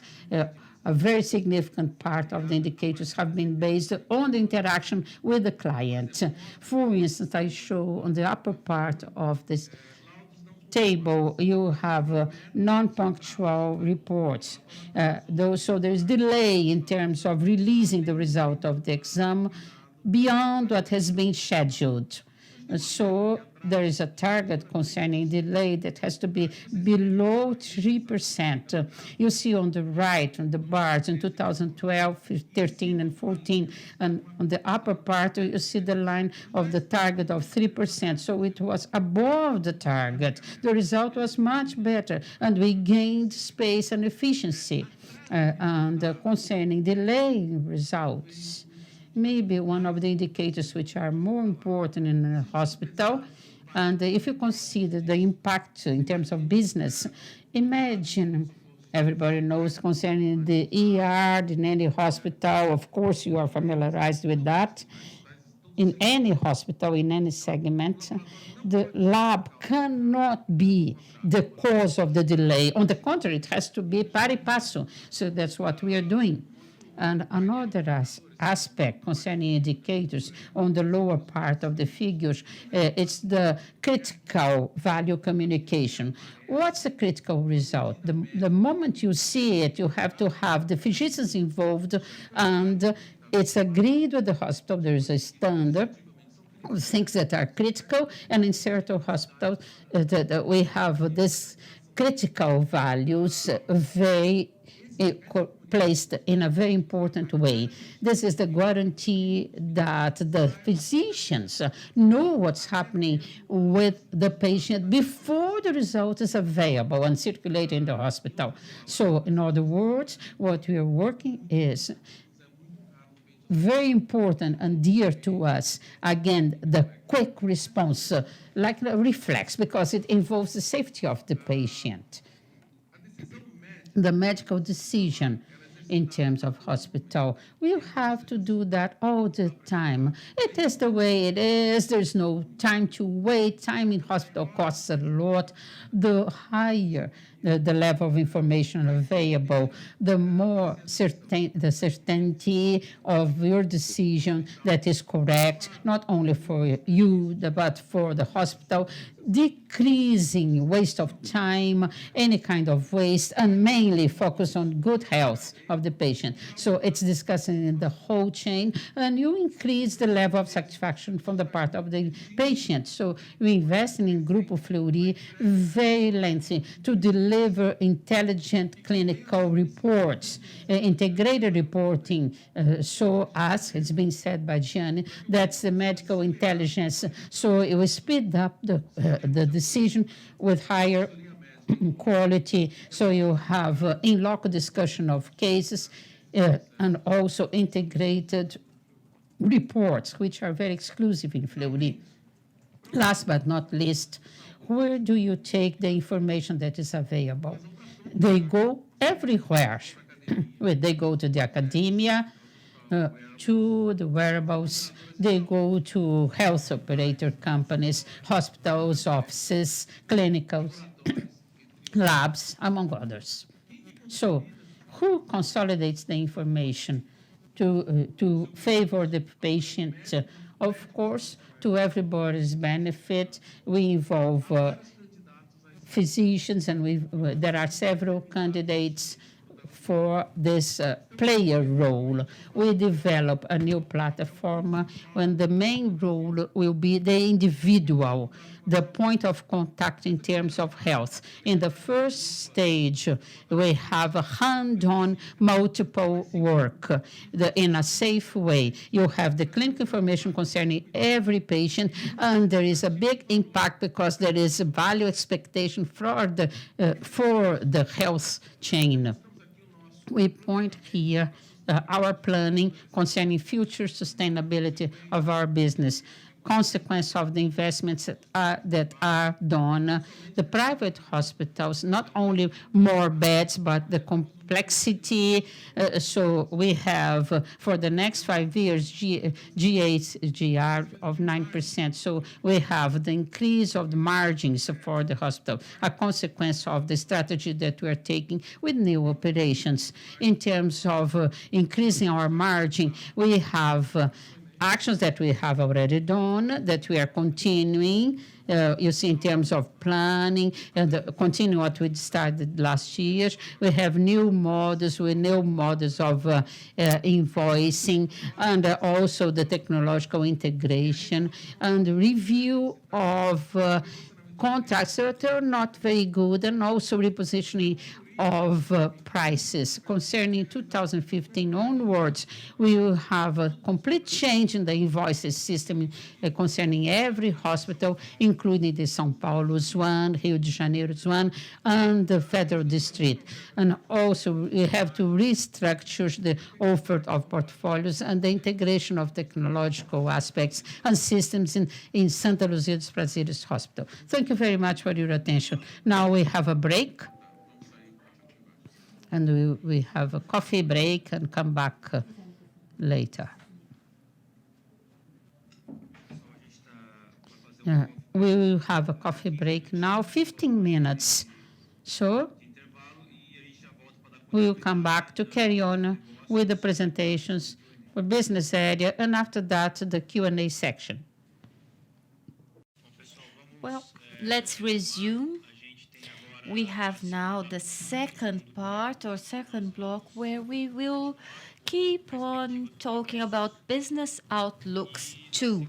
And following, Adolfo will talk about consolidation and tools for management and in-house controls of our company, and then we will finalize with Q&A section. Just to recall, if you want to start writing down your questions that you have received with the bag, feel free, or otherwise you can pose live your question because we will have microphones available for the attendees. Paulo?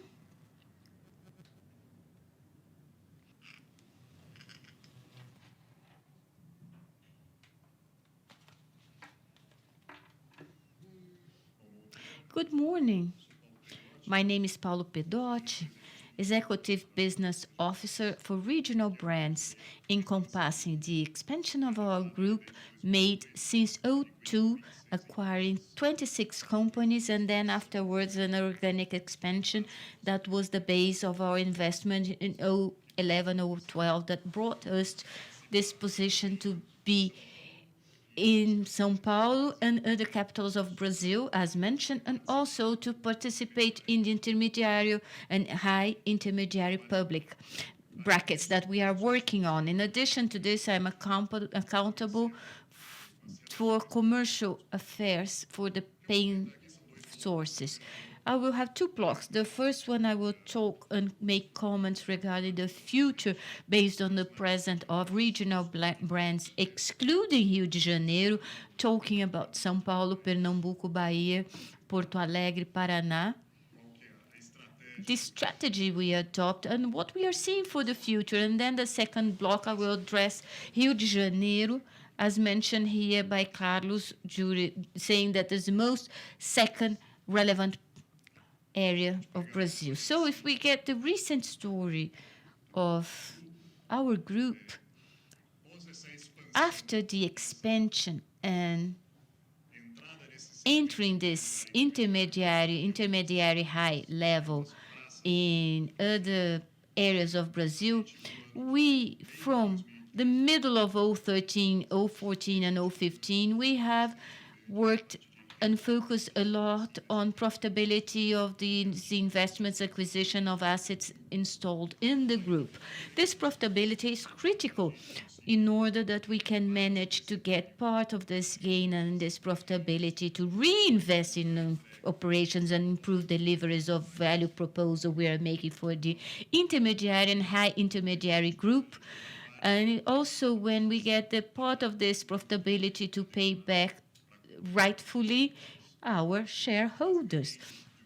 Basically, in a simple way, we are focused on three pillars to do this journey regarding profitability, which regarding the optimization of mix of services, of paying sources, of payers. I will address this later on.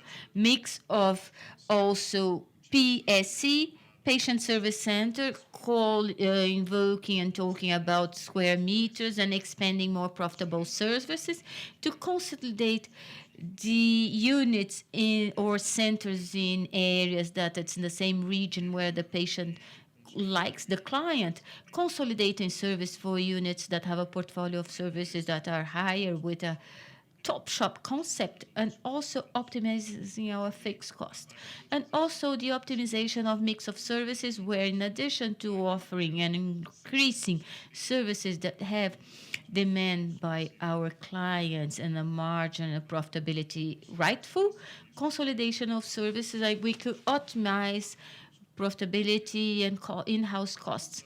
So the challenge for 014, 015 and already under construction, in addition to the mix optimization, it is the objective on the strategical side that we are complying with, which is the repositioning of this public intermediary and high intermediary, doing a selection of health plans by some paying sources that can be more compliant to the segments and location of publics that we have. When we look the history of revenues by region over 010 projected until the end of 014, we have a capacity growth expansion important of 15% CAGR, very important by this time frame from 012, 011, 012, that based on the capex was used in this growth, and then metering of all those units that received investments, and focused on reducing growth rate on the middle of 013 or 14 in order to focus on profitability and look for the margin of all this position that we have set up. The expansion of capacity and growth started by 010, recalling that was the subject of our talk last year, that in 011 we launched a national brand, which is A+, incorporating the good share of these 26 acquisition, although there was a good adhesion and success, not only by our public and patients, but also regarding requesting physician and paying sources that wish to have one more brand within their portfolio to sell health plans. And then we manage also to keep the position of some regional brands that are very relevant, like Carlos Weimar, very well-known, high-reputed brands for Grande Porto Alegre, Big Porto Alegre, celebrating 85 years of existence and tradition in the south area of Brazil. In 014, the deceleration focus regarding growth and a huge focus on profitability. I give you an example of Plus São Paulo, the building and the strength we have in our hands, assets assembled in order to search for optimization of mix for profitability of operations. Plus São Paulo, before 011, we had some brands acquired and a position that was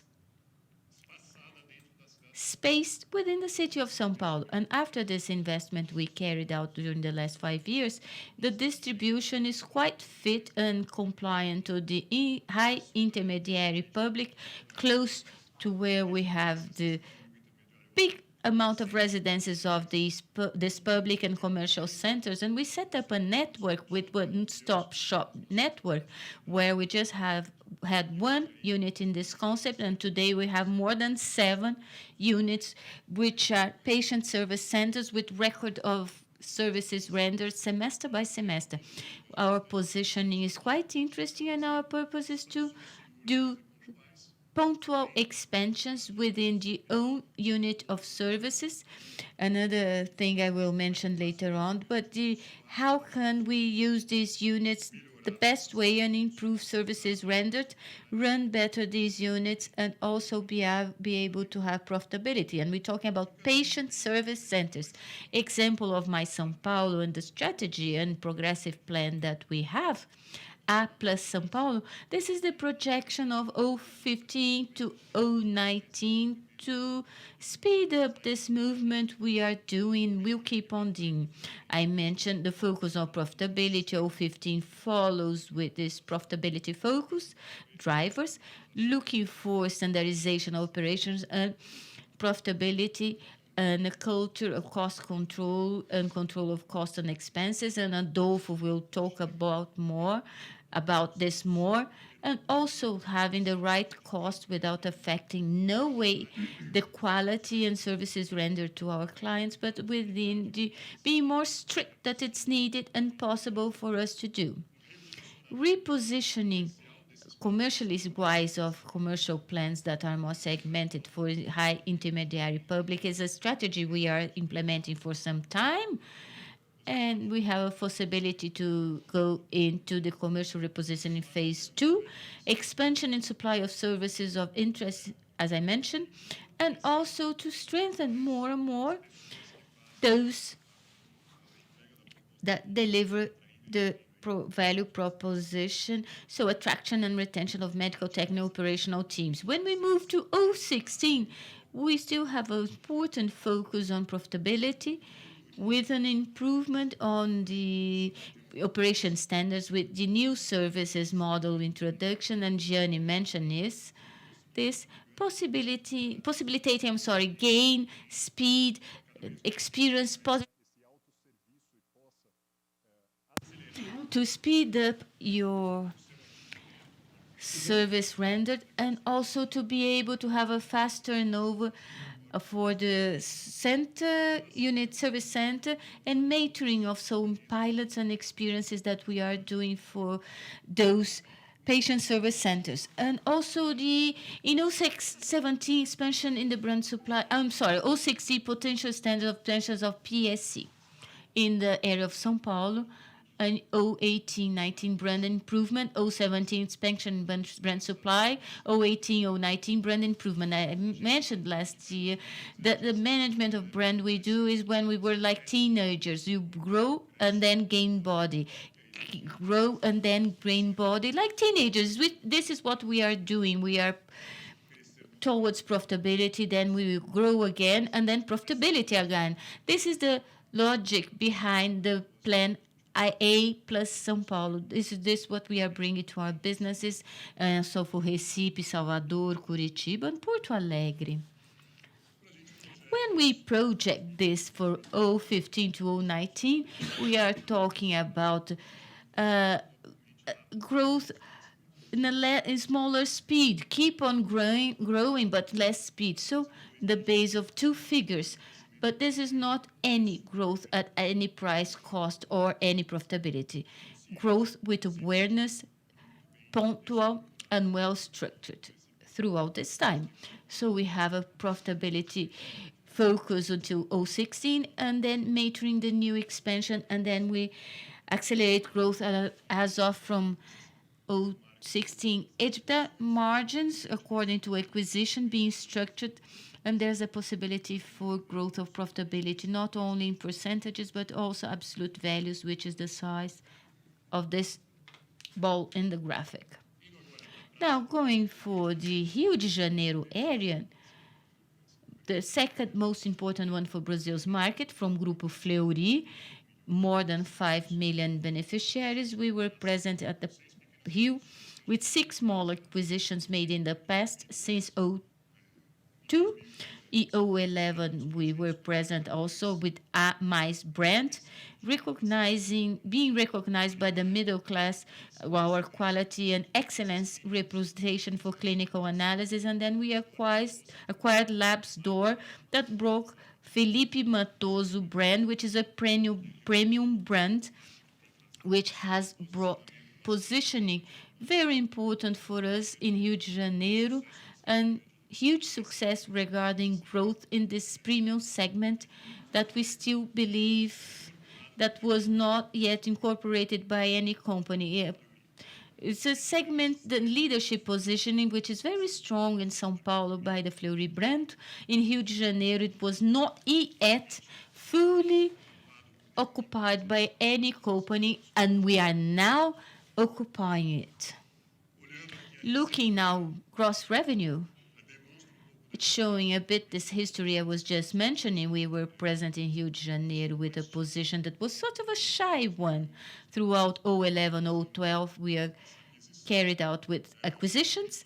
I mentioned also what happened last year regarding how much this acquisition was relevant for the group and required some energy, efforts, integration, improvement of infrastructure, services qualification, and good part of these integrations, they happened so and consumed an important energy of our group. So in 013 to 014, we focus here in a selection or portfolio for health plans and service units and focus on profitability, which brought gross revenue to 014 below 014, but according to our modeling and strategy. So by the end of the third quarter of 013 and beginning of the fourth quarter, we decided not to work with a relevant plan in the plus interest in the area, so it was not important for this relationship. So we selected portfolio of health plans, and this portfolio brought this drop, but we have a financial health possibility which is better when we project throughout timeline, and we will talk more about this. So a huge focus in Rio de Janeiro regarding profitability and optimization of PSC. So we did this through our calls. We consolidated several agendas and services, keeping on offering the same things to patients, but optimizing and using productivity and fixed cost. And then we have several actions that are underway that will have good and positive outcomes. Our positioning we have here with this strategy entering the market of Rio de Janeiro, high intermediary market, both São Paulo and Rio de Janeiro, the possibility of working with two brands. One premium, one Felipe Matoso, Clínica Felipe Matoso, and Class B and C audience Lab Mas. Felipe Matoso brand is focused on A audience. Since we bought, we have already expanded. We had only 4 service centers. Now we expanded to 6 patient service centers, and we still have space to grow more to improve the rate of occupation and market share, and we have grown in expressive way. We are gaining market share in this market through our DNA and our identity and what we know how to do. So we provide a different service and manage technical excellence, which is very clear for well-known doctors and physicians of Clínica Felipe Matoso. We increased services portfolio. Felipe Matoso was just a clinic focused on imaging. We now have clinical analysis and with strong rates growth as an outcome, and we will increase the mix of services on clinical analysis for Felipe Matoso, focus on these plans, focus on the A audience.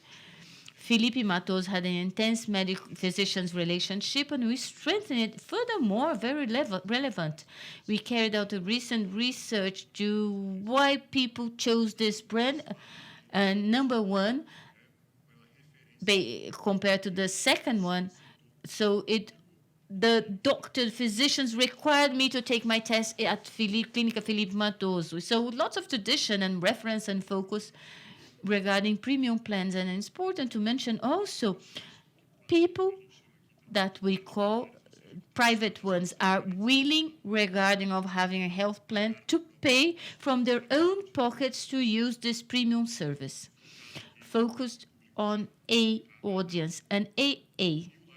And labs A more plus the second trimester we did a call branding. So clinical analysis reputation with CapStore, they had a capillarity and reputation on imaging exams with co-branding of labs A+, setting up a more complete and better portfolio, focus on the B and C audience. It's a focus on profitability, so punctual and straightforward growth and of some services, but focus on truly growing on the right way, focus in productivity and having an efficiency in cost. And our intention further on is not to be aggressively in terms of growth, but have a position which is interesting due to high capillarity in Rio de Janeiro, is to keep the market share growing in the same market rates, focusing on profitability. It's a fair service invoking our DNA, technical excellence, and one cannot question the quality of our services, and highly convenient. For this B&C audience, the first choice and factor of choice to use labs are mice or diagnosis center is to be close to home. And these labs are mice. No can deny this, more than many places doing units of service or patient service centers. So Caxias is a region, São Gonçalo. They have capillarity, which is very important. And services rendered of the self-plans more focused on the B and C audience. And I know there's a tiny bit of the A audience. Some that have access to these health plans they would use due to convenience. But here, discreet and shy. Point out concerning the work we do, we also have the intermediary brackets or lower brackets, and they are not our profile. They are not the profile of our success, sorry, but they have access to the plan. So what we're doing in terms of improving and getting better results, it's discipline, methodology, and follow-up, looking for decisions to improve the mix, optimize the PSC's mix, even when we diminish our revenue. But we have to have a good portfolio for the brands that are indicated as the best one. In the labs are mice. We have the restructuring of prices, and we also have the readjustment of the negotiations concerning prices, mainly when you have exams, medical exams, which have high prices. And so we have to follow the linearity of the market when the problem is price in the market.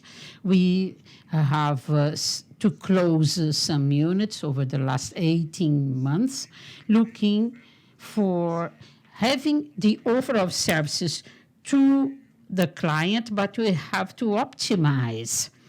As we commented concerning the alignment of prices, we have to take every segment into consideration. The operators of health plans, they have to focus on Felipe Matoso for the ACE and the others with the other brackets. What happened last year? Several changes. Most of the presentation that I've done up to now, I mentioned the advantages, and a good part of that is concluded. We have the results now, but there is a possibility of doing more and more changes, operational changes, to improve the benefits for our patients. An example, we are finishing now in terms of funding, investment, recognition of voice. So instead of having the model, series of persons scattered in every unit, digiting and giving assistance to the medical team, the doctor, the physician has the possibility of having a tape recording the report. So it's a voice service. So it's better for the patient. It goes quicker after the exam, and it improves significantly the process in terms of cost and personnel. And the third block that we call having no waste or eliminating the waste, the work we are doing is very consistent to improve the system, to improve management and processes, and concerning invoicing, etc. It's a consistent work that we are doing, and so you have the decoupling in terms of results. Sometimes you have results different from what has been done, so we have to go and follow up all that, go pari passo. And a strong part of this culture that I mentioned, we are implementing in the company reduction of cost to have the adequate cost and fair cost to each one in every stage of our process. So elimination of wastage. Just to prove what we are commenting, when you have labs a mais in terms of market share, is having the maintenance of the market share that we already have of the 5 years. The focus is in profitability, of course, but we have an expressive presence in the market, focus on the premium in Felipe Matoso, where we're getting the market share. It's very attractive for us. Two positionings that are very relevant and interesting. We have the focus on the client, not only on profitability. And when you see the 2-digit there, concerning the two brands, we are getting market premium, growing much more than Labs a Mais, but we have the stabilization of the revenue and focus on the revenue and profitability, as been mentioned. It's a relevant point. We have, in terms of assets, a small reduction, and we have reduction of gross since last year. In terms of profitability and EBITDA, what we've done in terms of integration, optimization, and improvements of quality that were necessary, as has been commented in the opening of the section. So we had some pressure in terms of margin, and now we are having some regaining, and it's a positive image, mainly from the part of Rio de Janeiro. That's what I wanted to present, and I'm here for the Q&A. Now Adolfo will follow, presenting his talk. CFO.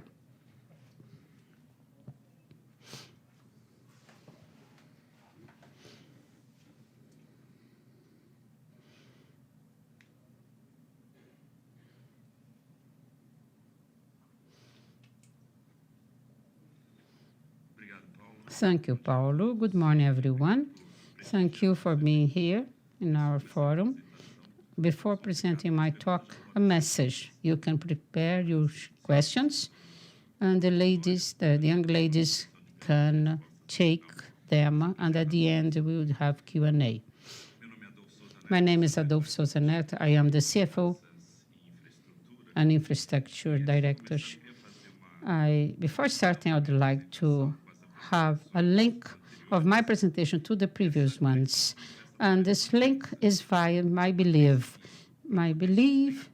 to be supported in terms of the value proposal of the group based on knowledge, excellence, and receiving people well, welcoming people. What we need to have internal control, stronger and stronger in the environment, and continuously improving our management processes, and cost and expenses is here. The focus of my presentation is showing some measures we are taking, implementing concerning both things, and at the end presenting consolidated figures of our group, starting with internal controls.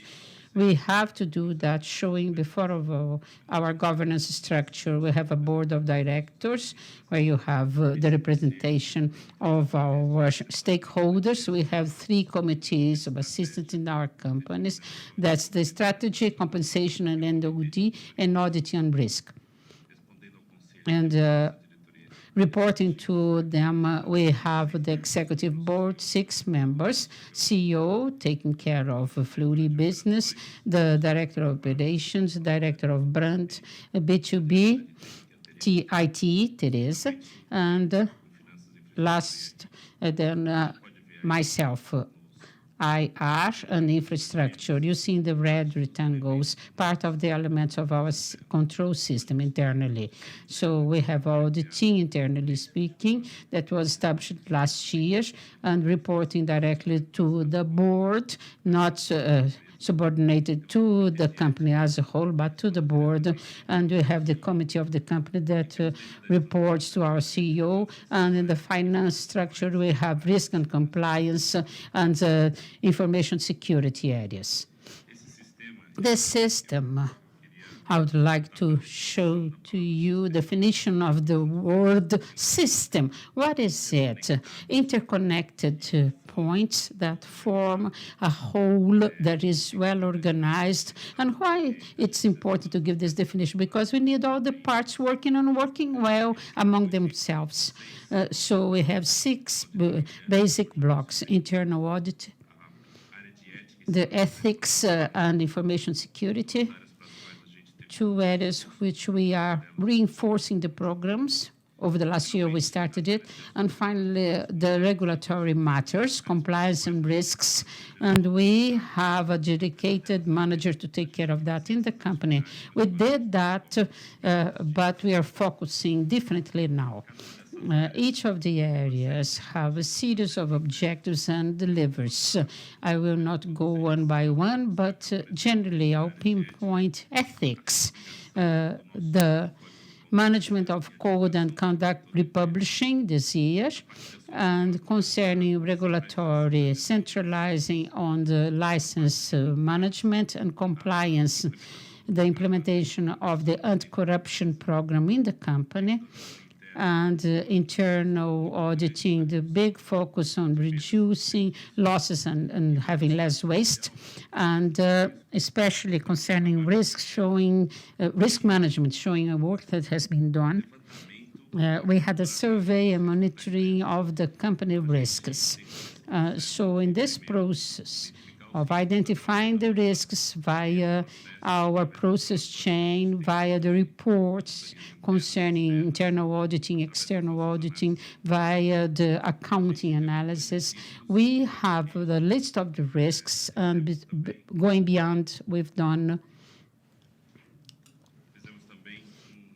a dictionary, a glossary of our risk chain. What does it mean? It's typology of the 47 main risks of the company, organized in 4 dimensions strategically.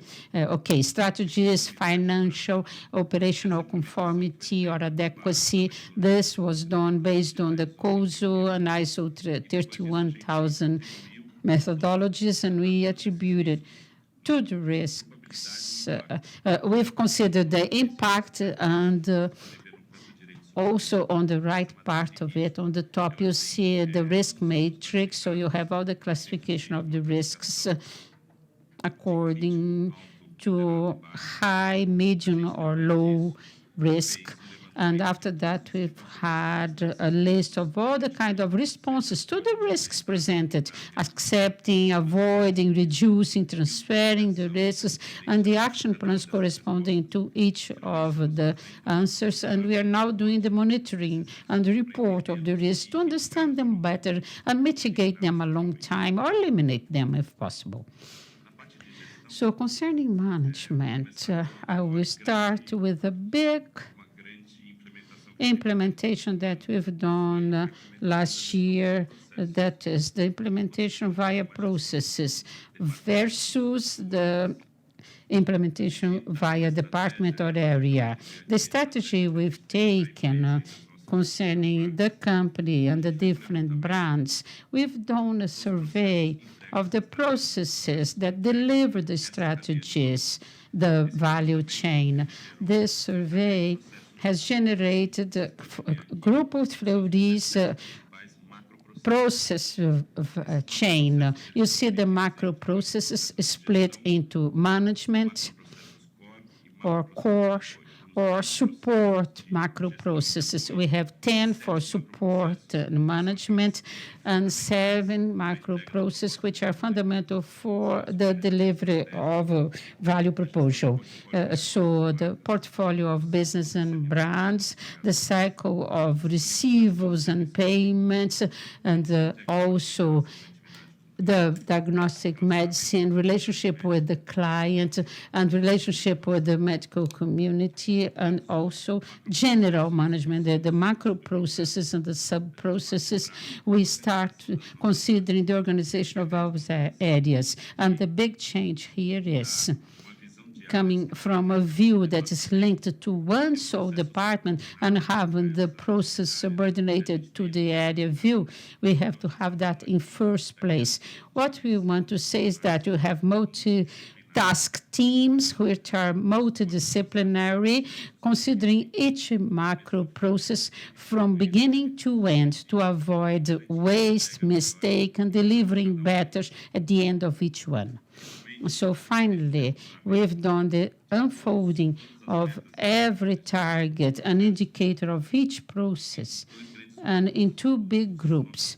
One, the best Cs, that we start with best C, corporative best C. That is from our strategy planning. Then it's unfolded to each brand, the corporate best C, and the unfolding concerning brands guarantees the alignment of objectives and targets and actions of the company.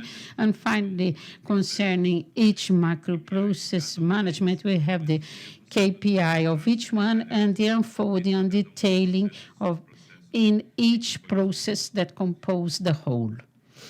And so it all generates a rhythm. And concerning the results, it has to present monthly in the company. And in the 3 first weeks of the month, we do the analysis of the closing, the financial operational closing, analyzing each unit,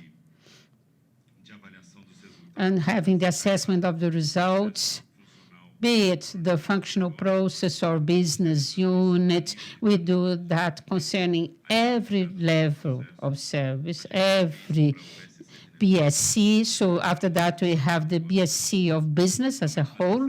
And in the third week, we have the consolidation of all that in the analysis of the corporate results, congregating every detail and the importance of everything that has passed in every stage of the activities. This target map is translated also and passed on to all our variable remuneration system, which is monthly done, but we do it annually as well.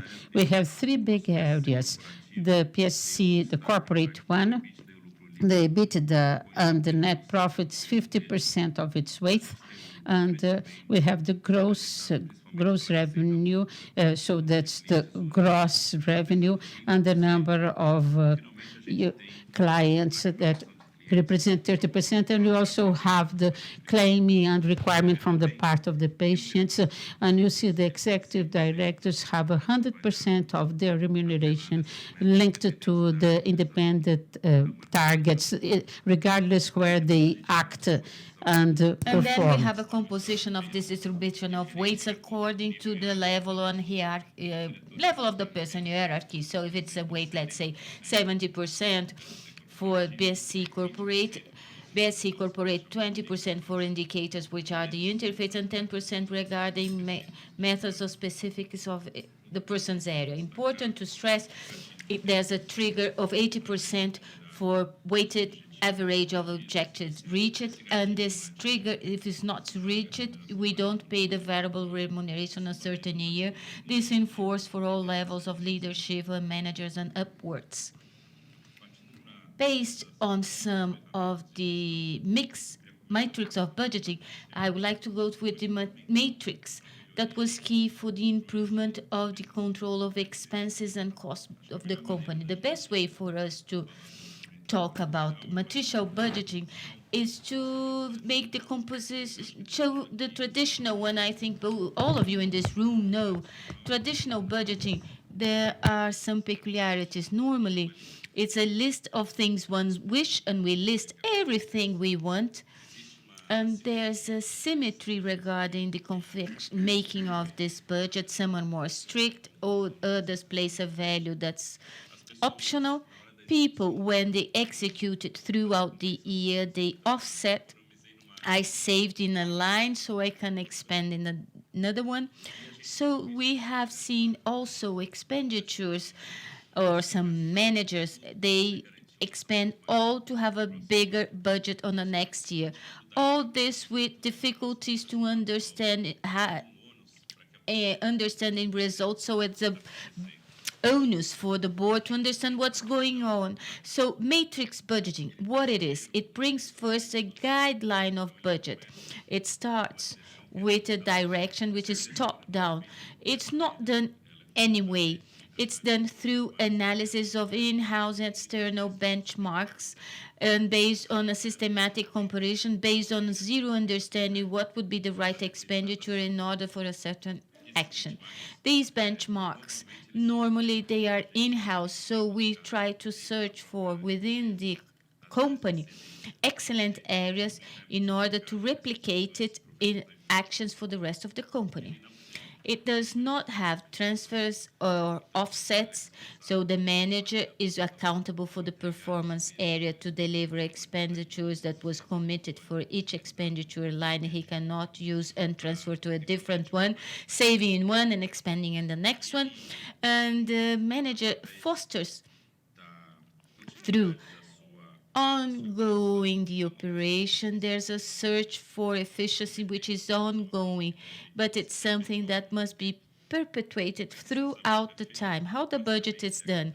Basically, we have the matrix simplified. We have on the packages. These packages are groups of expenditures on the horizontal line, same line of expenditures or natures, and we have managers.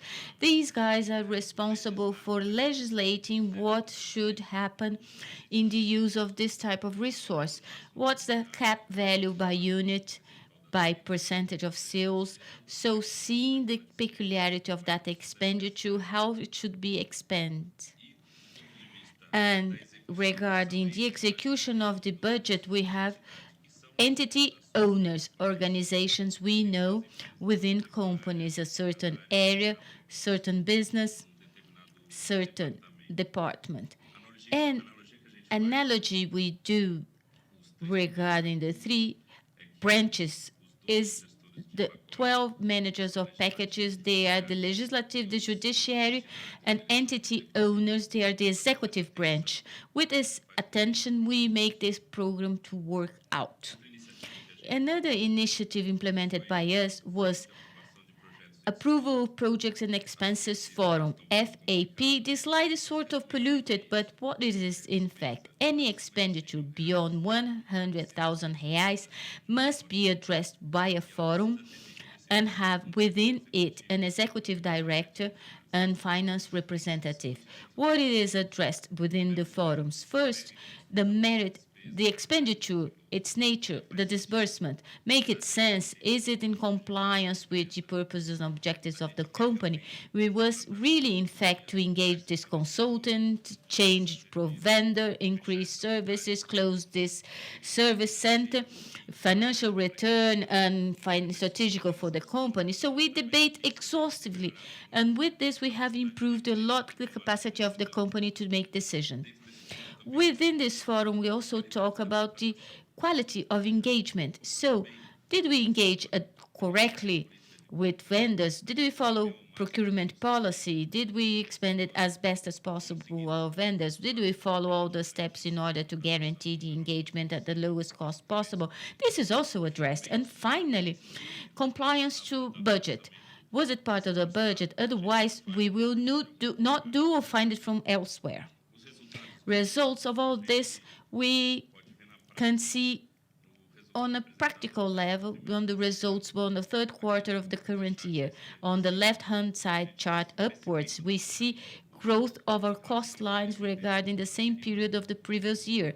So we can see that during 2013, we were systematically growing our cost line at a speed higher than our growth regarding expenditures. So we started to adopt some actions throughout 2013 that are reflecting already results of a fourth quarter, but the entrance and maturing of actions described previously, especially matrix budgeting and FAP, they had a bigger factor during 2014. So you can see decreasing line of cost line regarding the same time of the previous year with revenues growth.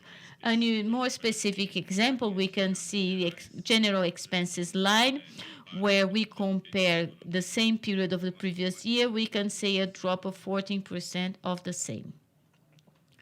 So, following with management of some consolidated figures, important to mention the profile of our PDD receivables, more important asset.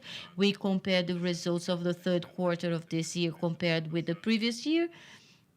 We can see that our receivables, it's dropped almost 35 million in the same period, so almost 7% drop. Gross revenue 3% higher, so its profile, both its coverage index of our PDD regarding delayed in more than 120 days, it's showing an ongoing improvement of the indicators that we understand that will follow for 015. We can also see our mean term for receivables, which, in spite of being high, it has reduced with time. So also we have seen, and it's important to stress this, to see how sound the company is. Profile of indebtedness, we can see that it's approximately 1.1 billion today. It's basically made out by two debentures emissions in 011 and 013, and the first one, 450 million, it has a payment term from 014 to 016 and a cost of CDE plus 1% approximately. And the second one that has a term of 2018 to 020, the maturity day, CDE plus 35%. So the company is perfectly structured in order to bear the next terms and plans of investment. And then we can see, as was the engineering has done before, to close the contract with FINEP of 155 million, and the very good conditions for the company, which strengthen the strategy of our group of investing in innovation.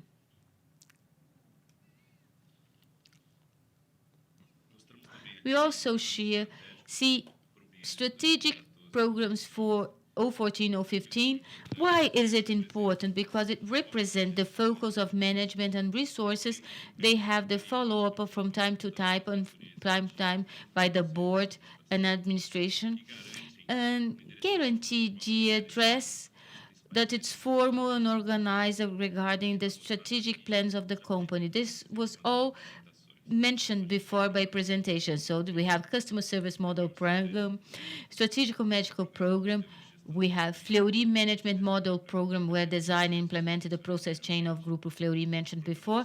We have receivable cycle program, strongly working on improvement of management of receivables and to reduce the line of order to cost process. Risk management program defined previously. The HR journey of transformation program, when it's key when it's a services company. Creation of value for Rio de Janeiro. Atlas program, design and implement technology platform in order to have sound support for creating the conditions required for rendering new systems and innovation. And finally, the program of Panama, which is the reimplementation of SAP for back office areas. All this generating what we understand as what are the main focus for management for 014, 015. So tight control of costs and expenses, the focus on deductions and receivables management, and finishing the work of value generation in Rio de Janeiro, and finally keep on with focus on business growth. We have noticed this in a concrete way on 014, but we can see that all actions that are being implemented will guarantee this growth in the future time. Increase that we have visualized as being very robust and sturdy. We can see during 010 to 014, CRGR close to 19%, including acquisitions. If we exclude acquisitions, would be 14%. Now, for the time frame of 014 to 019, we are talking about CRGR of 10%, which is organic growth of two figures, and very sturdy, taking into account demographic and initiatives aspects by the company to increase our businesses. This all reflecting in a growth important for the group by 2020 and a strategic of ongoing improvement of our margins. So we went through a time that we were structuring our businesses, and this impact was shown in the results we see, but now we are harvesting the fruits of this structuring. And we have foreseen that with the growth and keep on with our programs, we will keep on improving profitability and payback for shareholders. I wrap up here my presentation, and we will now go through the Q&A section. But before this, I would like to thank João Patah and Carol Afonso from RE team of Fleury Group that organized this event. So congratulations to both of you. Thank you very much.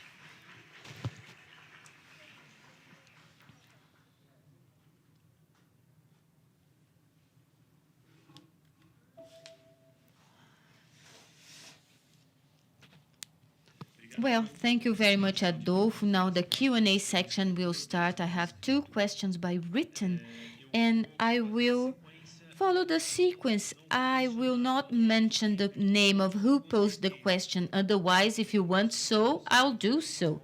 Otherwise, no. You rather do it or not? There's a microphone for the attendees to pose their question. I'm not listening the question. I'm sorry, I'm at the translation booth, and we cannot listen the question. Não estamos ouvindo a pergunta aqui na cabine de tradução. Não tem como traduzir. I'm sorry for those listening to the English translation. We cannot listen to the question.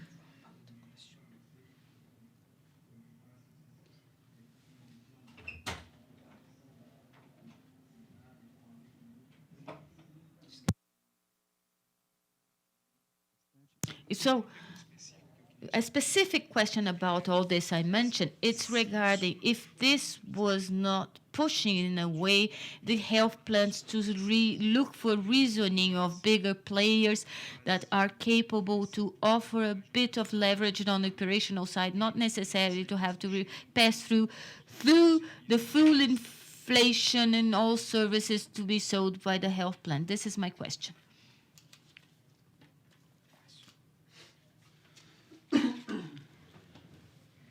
Thank you very much for your question. This subject has been addressed intensively by us, not due to the fact of... Well, we do this, in fact. A company of our size, we live these moments of negotiation of prices on an ordinary basis, and we have focused on especially this in the second part of the year. And our relationship with the plan operators is very good because we managed to show clearly what is our value offer and evidence it. And to be, as I said previously, we have brands that are wished for.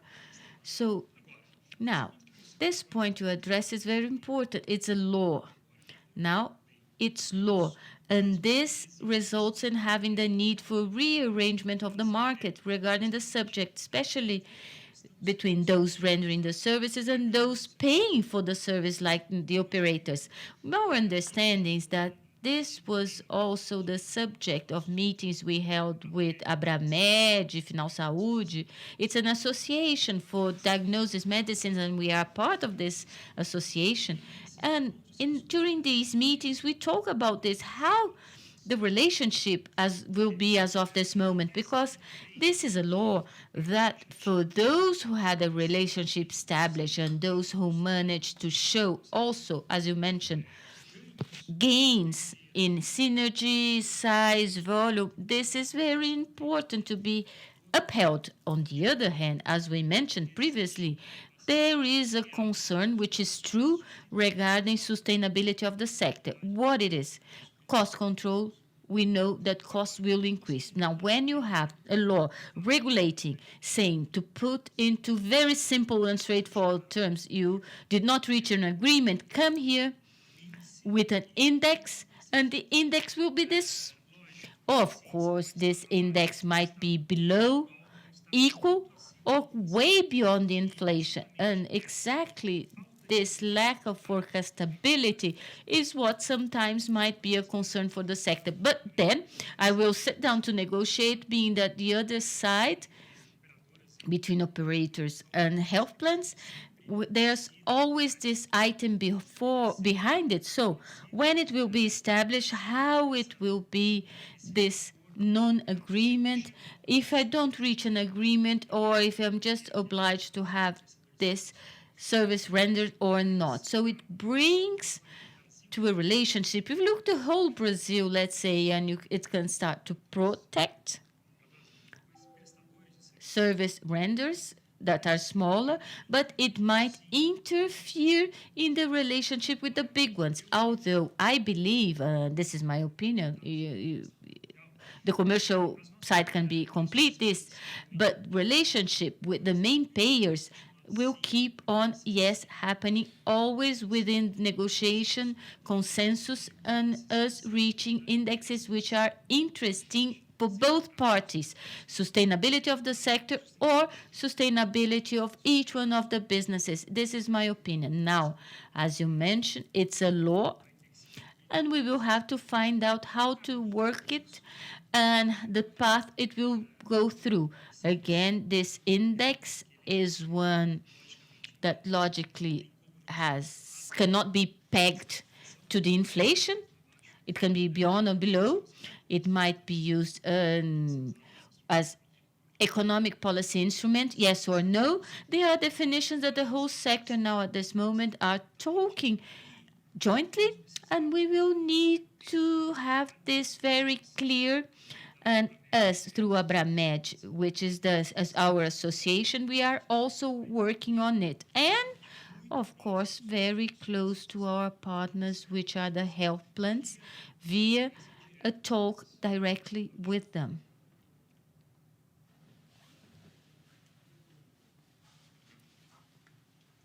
Okay. Thank you, Carlos. Just to add, following the same line, I think that our relationship will keep on with this dialogue, and this relationship we have very crystal clear, open, and with debate. I feel that for the big ones, this will be a big difference. Now, differently, it is positive what has happening, which is dialogue and bringing different stakeholders from the health sector to debate the subject and the search for a solution for the health sector, which concerns not only Brazil but worldwide speaking, has not found the solution and the break even for this. So through this law, what we are seeing is several movements from different groups and players of the health chain that are questioning and debating what are the possibilities we have to keep on keeping a healthier and sound health sector. So the big benefits the law is bringing is this requirement of people and different players of the sector to sit down together. And 2 weeks ago, we had an event with Cindy Hospi that have different players of the sector talking about the subject. The mechanics, I think, still requires some debate. Second and last question regarding we are talking about the law. There were some comments regarding the potential of deregulation of hospitals to allow foreign investments. We don't know how, when it would take place, but this was the strategical plan for a long time. I think in one way or the other was covered. I would like to know what are the opportunities you have seen for international foreign investments. What would be the margin and allow you to enter in some therapies? Would it be possible under this scenario? And what would be the threats for hospitals and what they could become a competitor with you?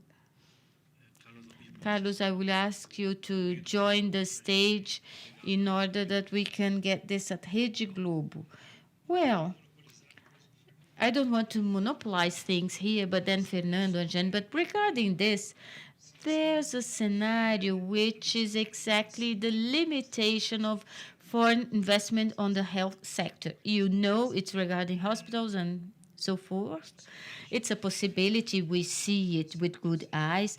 Always being able to increase capacity of investment of a sector is good for the country as a whole, the segment, new players. Although our relationship with current players are very good, but new opportunities, including the insertion of us in services in other markets that perhaps we are not yet. So we think that if everything moves for a bigger opening of markets, this will happen naturally at the right moment. We don't work absolutely no strategy that when this will happen and how that size will it. We're not strong. And currently our market of B2B, when you talk about hospitals, we still have lots of market to grow just because if we manage to cater more hospitals, and especially if we manage to cater with the size of hospitals that are a bit smaller than the one we have. Let's say hospitals with less than 30,000 exams per month. But this, you need a business model to do so. We know we have a solution that's very good, differentiated, and a point solution for those with huge volumes, hospitals. But entering many hospitals that we have the potential regions that we are not working yet, that we could enter. Part of a question regarding the issue related to therapeutics. Well, this for us is a subject that is so dear for us. We are solutions for diagnosis. Of course, currently, much of the sector is starting to have some gray zones, which most of the times they do not interest hospitals. Why? Because hospitals, you know so well this health sector, every time we talk about its growth, let's get São Paulo. We have deficit of beds in hospitals. Any hospital, you have deficit of beds, high occupation. Therefore, these hospitals, they want to optimize their areas of service for procedures to be the most interesting for them, especially to be related to clients that are during this time admitted in the hospital. So most of these clients that can go through a procedure that it's minimally invasive or with a therapy of low complexity, yes, this might be done, be done in our units. And we have examples, let's say, smaller apparatus and something regarding our integrated patient service centers. We are taking part a bit in this gray area, but nevertheless, we will not have these high complexity stations and we will not be direct competitors of hospitals in this area. And for us, it is very important for us to be always the partner of a physician in the office with a diagnosis solution on the therapeutical side, that the physician understands that we can work, he understands we can contribute, and doing this in a safe for the patient, safe for the sector as a whole. So in this aspect, this is our view regarding participation. Now, the third part of your question, that if it was what you meant, is regarding how hospitals are entering the home diagnosis and competing.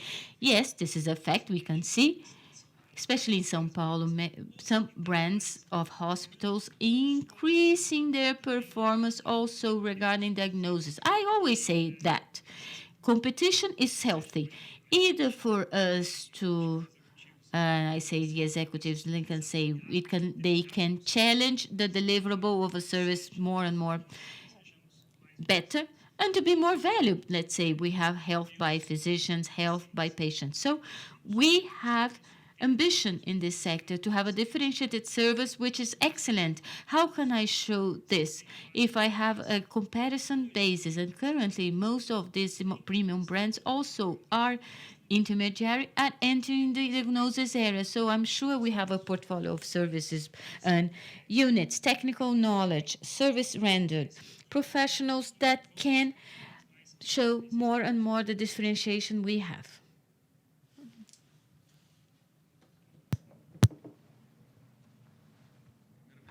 First time I see TV asking us to do physical activity.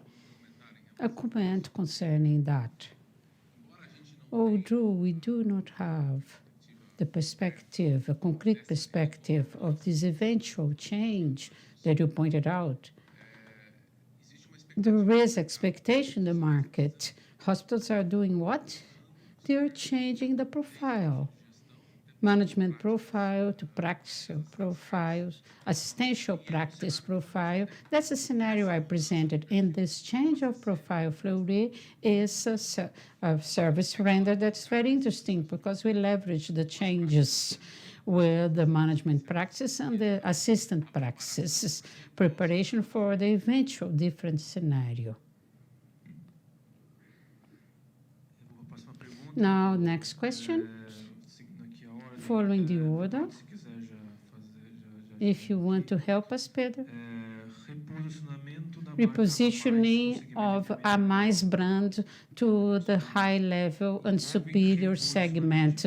Does it involve repositioning concerning prices? And this repositioning concerning prices, was it already implemented or it has been an ongoing process? If not, what's the expectation concerning completing this repositioning? Thank you for the question.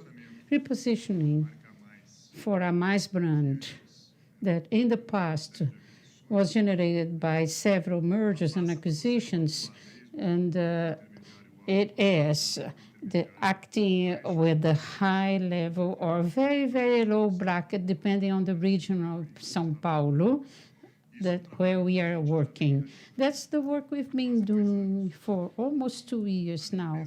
So cleaning the portfolio in some health plan, some operators that were focused on the basic brackets, they're not part of our portfolio anymore. And it's happening and it's incorporated in the results of the company. The movement we are showing concerning phase 2 is repositioning to strongly be in the high level, medium level, and that's the perspective, and there will be impact on our average ticket. Part of that is already happening. The other part has to be captured along the next year with the effects on the 2 years from now. Paulo, carrying on, there's another question. It involves Paulo Pedote as well and Carlos Marinelli as well. So both can contribute. How do you see the acquirer of Rede CDB, a competitor, in São Paulo via Aliaf, which is Parque Investimentos? My thought concerning that is similar to what has been said here.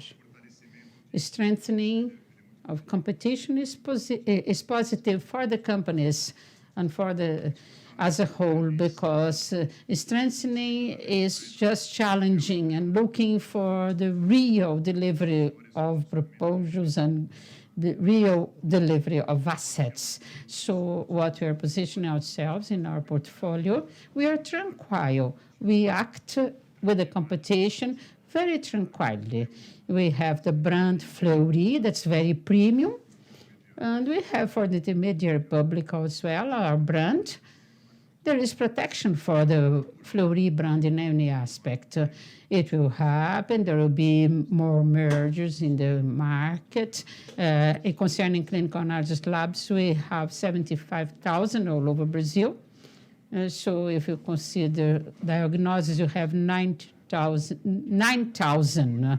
And Marielle has presented his slide. You have 4 or 5 main players. It's 20% of the market. So mergers in our market, they happen, they will happen. Now, according to my experience, we know the process of consolidation, merger and acquisition is a long process because you have to understand, do adjustments, and then effectively get and deliver any value proposal to the clients. It's natural. And movements like that will carry on in the market. I also see that, as you placed, the word is naturality. We have to be natural. We have to be tranquil. In our sector that's very fragmented, it's very natural that the more we are professionalized, the more you have challenges and people involved. Naturally, people that have synergy and volume and execute better will be gaining shares of the market, and there will be consolidation. That's a natural aspect. Another point, which is very important as well, everybody is focusing on the sector. Everybody wants to be part of it, or considering that there are gains to be obtained. That's a good perspective as well.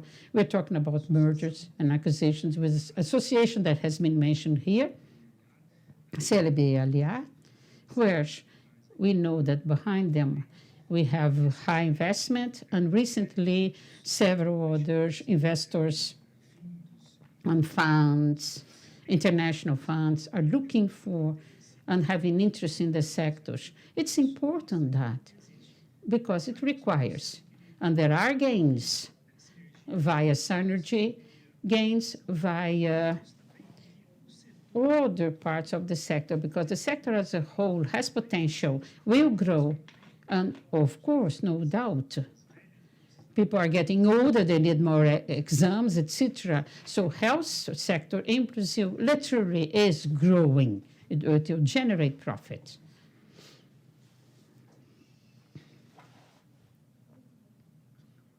Another question, please use the microphone. Good morning, everyone. Hello, Rafael of Bradesco. Two questions. First, talking about what you said, improving the imaging, the volume that you expect for next years. You talked about profitability concerning the brand. Concerning the last quarter, concerning the regulation and the result of the processes concerning cost reduction, is it a base where we have optimization? Looking ahead, do you have this 10% of growth and costs growing pari passu with inflation, but still you see profitability? Is there a space for next year to be with growth below the inflation? And you also mentioned CapEx for the Fleury brand. Could you comment a little bit about CapEx?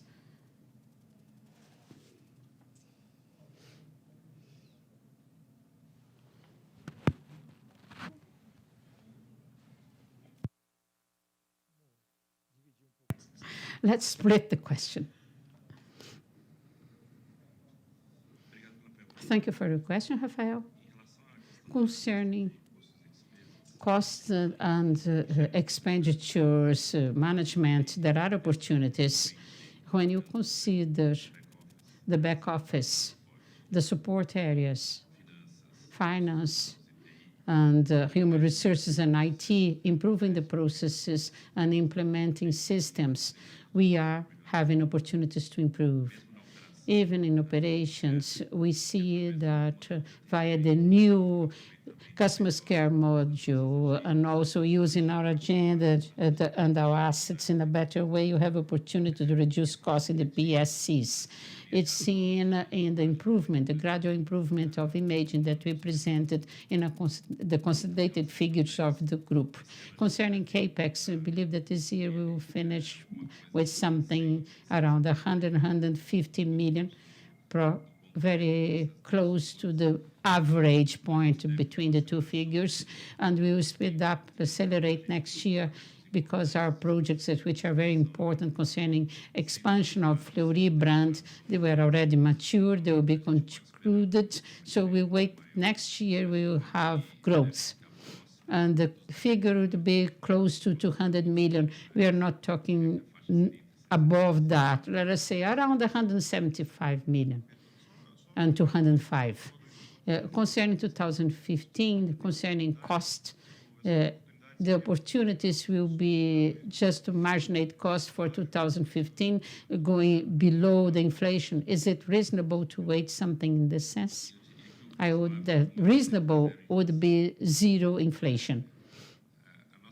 Our characteristic concerning cost, part of it is very strong. That's the personnel, and when it refers to personnel, you have adjustments in terms of wages and labor legislation. And there is a second point, material. We negotiate very well, but of course there is the effect concerning price when it comes to material. And the real estate is another component that has to be considered in our cost matrix, and is linked to contracts and etc. and legislation of the real estate sector. So when you consider inflation, you have to gain. If it's only just reproduce what's equal, then you have inflation plus, but we want the reverse.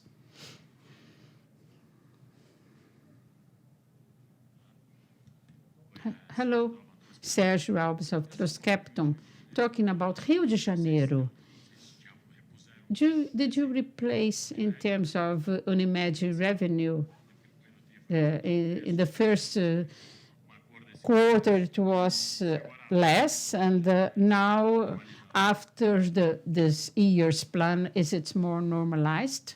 Let us say, what you're doing after Unimed has not in the scenery anymore. Okay. Not using that payee. It happened the first quarter of last year, so we're doing the capturing along the 12 years, and this captured 12 months is heterogeneous due to capillarity we have in Rio, and in some places in Rio it was above, and the others it was beyond we expected. So in general sense, in Felipe Matoso, the capture curve was above what we had linked, and Labs a Mais, it was similar to the modeling or a little below. So concerning figures, when you consider the gross revenue in Rio de Janeiro, what I presented here on the screen, it's difficult to be so clear concerning what's happening in capture, in the curve capture, concerning new clients. Okay, the modeling has happened, the strategy is in practice very well, but part of the portfolio is looking for other services, clients that were captive in that service, that are not used to be having an appointment with the doctor in a few days after the booking, they started to have it. It has been commented in the market, so it's positive. So they came to the other parts of our network to look for this kind of service. So there was growth, or the sources of payment came to us along that time. It was positive. When you consider the third quarter of 2014, you exclude the units that we closed, of course, and the services that we closed, that were not rendering anymore or diminished. We have the growth in terms of the base that is above 25% concerning Labs a Mais. So the curve of capture has occurred, and it's similar to what we expected. Concerning the finishings, the completion, the completion, sorry, it's very impregnated in the sectors, and it's a process that's very complex. It happens for different reasons along the production chains, since a new contract, in case we have any doubt, in case we have a change of systems, opening of a new unit, if we have wrong invoicing, let us say anything that you have in terms of differences. When you have discussions about differences, what is effective, the commercial result, if it's correct or not. So corrections, we are doing that not only in Rio de Janeiro, but in the rest of Brazil. It's a very disciplinary work, because it means correcting everything that is not adequate in the several areas. It is in the concerning Adolfo's presentation, when you have disallowance, when you have a tax deduction problem, it involves every area, and it's collective, and it's linked to the individual targets of every unit or sector. If you align all the chain, the results will be seen. Specifically in Rio de Janeiro, we acted with a multidisciplinary meeting when you had the regional directors 2 times a week having meetings to discuss disallowance disallowance and to identify the causes and solve the problem at source. If you identify a cause today and you solve it tomorrow, the impact will be seen in the future in our results. When you see the result, the net result, what you had in terms of gross revenue, the result is there in the far end because it happened 3 quarters before. So it's the capture of the results, and you block the problem at source, but it's still a big challenge. It's not a question of impacting Fleury, but it impacts the whole sector. Would you like to complement? Would you like to add to what we are saying? So, good morning, João Carlos from BTG Pactual. I would like to insist on the disallowance, just to talk about the changes regarding the tables. Did we have any impact? Abramet, there was an effort. Do you expect some sort of improvement in structure in the industry due to this? So, could you talk a bit about the potential impacts that this might bring, not only for disallowance, but cost structures also?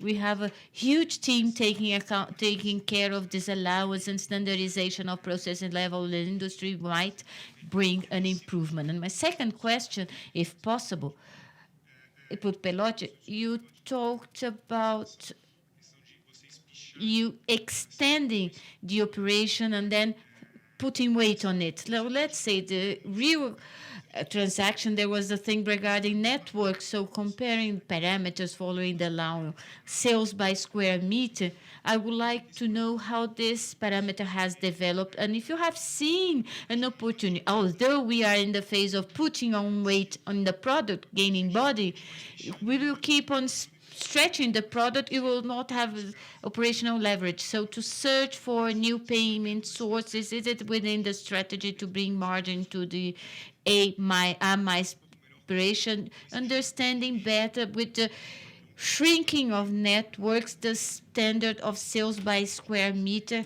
how it is under development from now onwards? Well, starting by the second question, João. This phase we are living now in Rio, there was a reduction of some patient service center and some idle capacities there, and we can increase the fixed cost. When we talked about it, we think about the square meter. I don't have by heart what it is, but invoices, revenues, and profitability by square meter is growing by Rio de Janeiro. I don't have the figures now, but if you want later on, I can give it to you. We have to think about an additional element, which is optimization, which is of the network, semi-fixed cost. If I have imaging service and I operate at from 6 a.m. to 10 p.m., I have shifts which I can do the optimization of network working in accordance with my demand. So, on the fourth quarter of 2013, there were some units where we kept the imaging service, but we stopped by 4 p.m. Several of these services now we have increased up to 10 p.m., engaging the costs, semi-fixed cost on the variable cost, middle term of a technician, of the person to operate that unit, opening, and PSC working and operating and having some space in this sense. Now, regarding the disallowance or reduction, I believe that the first part of the answer comes from a key issue by the sector or question we have, and we are affected by it, which those who receive services are not those paying for it. Indirectly, perhaps, but receiving services is João, will go to Itaim PSC, and the operator is another one. So that is not the immediate exchange of service and values. Obviously, in a sector with so many transactions, if you don't have automation and have this relationship will be affected. Fleury, we have processed 53 million exams on 013, just us. So we see with good eyes initiatives by the Health National Agency to systemize the exchange of information between operators and services renders. Since September, we start with the new TIS, and it has been a success, but not immediate because it's something so complex. We incremented, we saw that most big operators did so, but we have a group of small operators which does not have this fully implemented. Now we will start see the TIS of the payment of disallowance or reduction. Now we just saw it for revenues and invoicing. We will have the payback of this information and details. And for us, this will be very important because those who know the sector know how difficult to have all this. I will give an example which is so common, but information of payment by operators that come from a different means. One in Excel, Word, PDF, email. So or you have to phone them, you access on the website. So it's craziness. You need people just to decodify the information in a standard, you can work with it afterwards. So efficiency in this is good, and systematization improvement will bring immediate production gain on back office, but transparency will be increased for the sector. We're starting this process now. And I see where I come from consumables industry, and now I'm working in the health industry compared to the other sectors of our economy, but advancement is happening, and we are being part of all this. Just to answer what was missing from the first question of Pedote regarding revenues by square meter. Well, this we disclose on the third quarter. Just to give you an element, we had, as of beginning the start of October, a reduction on our decision of 25 to 30% of revenues in Rio de Janeiro. And what we did since then was to adequate to the structure. 5 units since the beginning of 13 PSCs, and most of them now by the end of the year.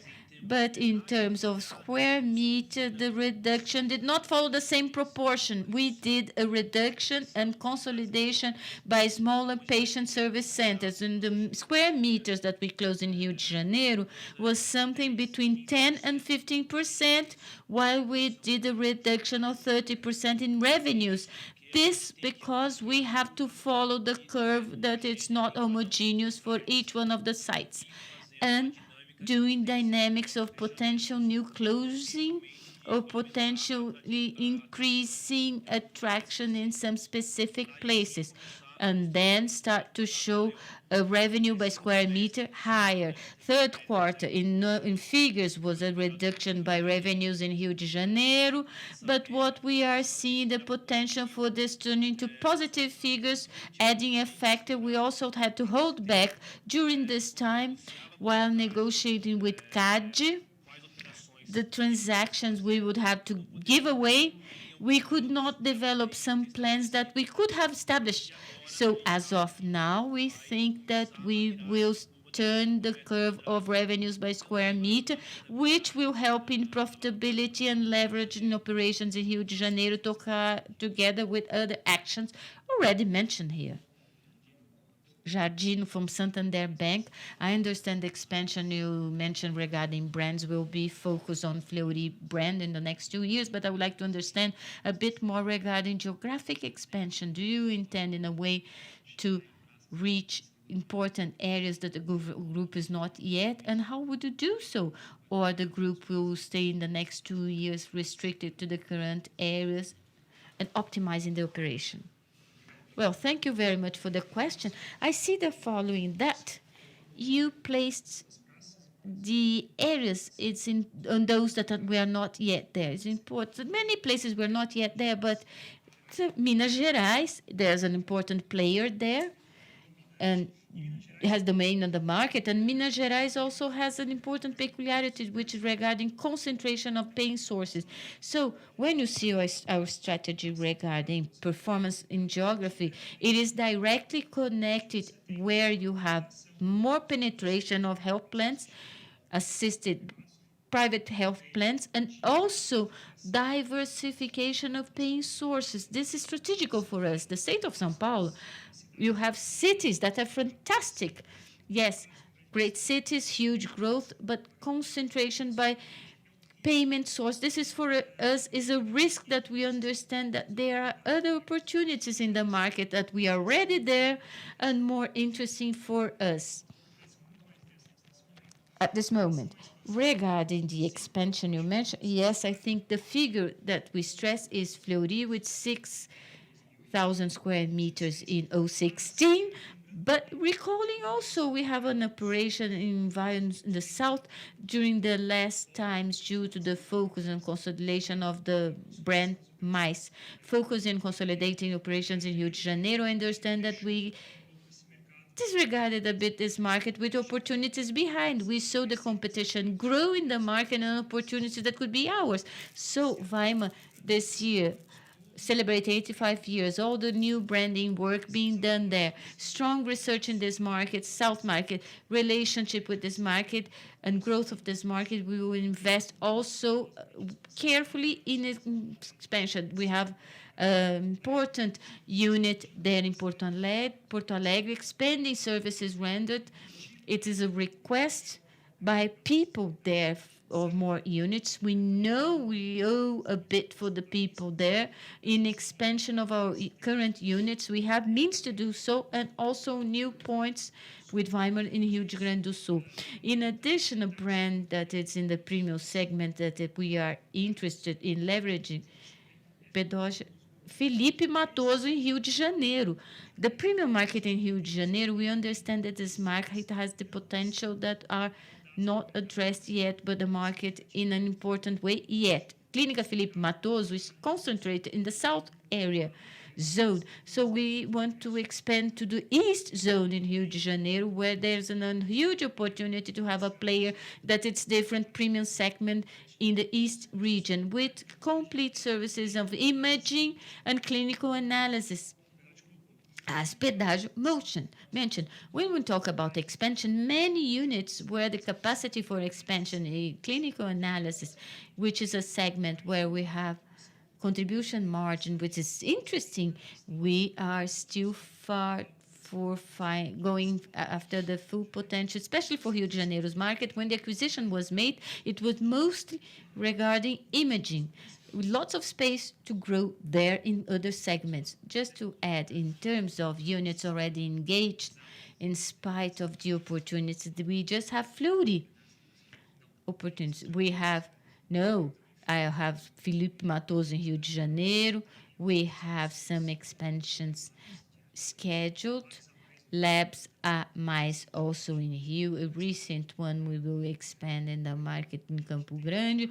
We have points under prospection environment. So this does not stop. We have in São Paulo points being prospected. This prospection never stops.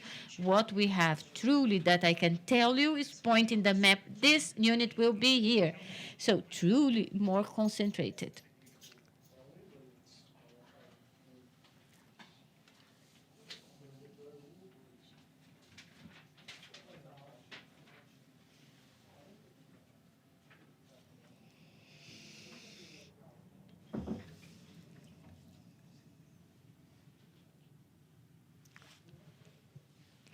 So, João, can I pose one more question? Yes, just to make use of the final of this event. And Carlos, I would like to, this is my first event in the market. I am now a CEO. What have you changed in your life? So you're CEO, the first event you're doing in this position. What's the big challenge? What makes you wake up during the night? Now saying, I'm the CEO of this company, now I have to do this and that. Well, first, nothing makes me lose my sleep. I have 2 small children, so they take my sleep. They don't let me sleep, they wake me up, and I don't sleep that much. So this is the only thing. The company, no, I would say this does not take my sleep. Now, regarding the first event I'm doing, this one, what I took over, and it's clear, and I wanted to make this clear, inclusive, supported by Mario and the board, truly to stress this path regarding profitability. And I don't want to leave doubt. This event is very important for this. Not only this is very important for us today, we went through a time of strong growth, but the market questioned us, and in rightful way, regarding profitability. So when are you going to resume the former levels of profitability? This is the path we are going through, profitability. But something I don't want to no moment leave doubt. It's the DNA of this company is to have profitability, but also innovation. The DNA is technical excellence. The DNA of this company is professionals that are different. And this we will never lose regarding our point of view and way of being. This makes us being the players, main players of this market, and to have the strong brands we have, and this will lead us to growth. So not only we have this attention regarding profitability, but in no way this will be questioned at any time regarding other practices we have. We have a very clear path ahead of us, and we're now regarding what you said, what has changed. I think that to have a team like I have today, it's very easy to work. To have a team like I have today, focused and united and aware of what we have to follow, and with the support of a board of administrators that gives us the backup, it's very easy to work. Not simple, but I will say that it has been a pleasure, especially something that I say all the time, it's fun. Because when it's no longer fun, I'm the first one to say and stop.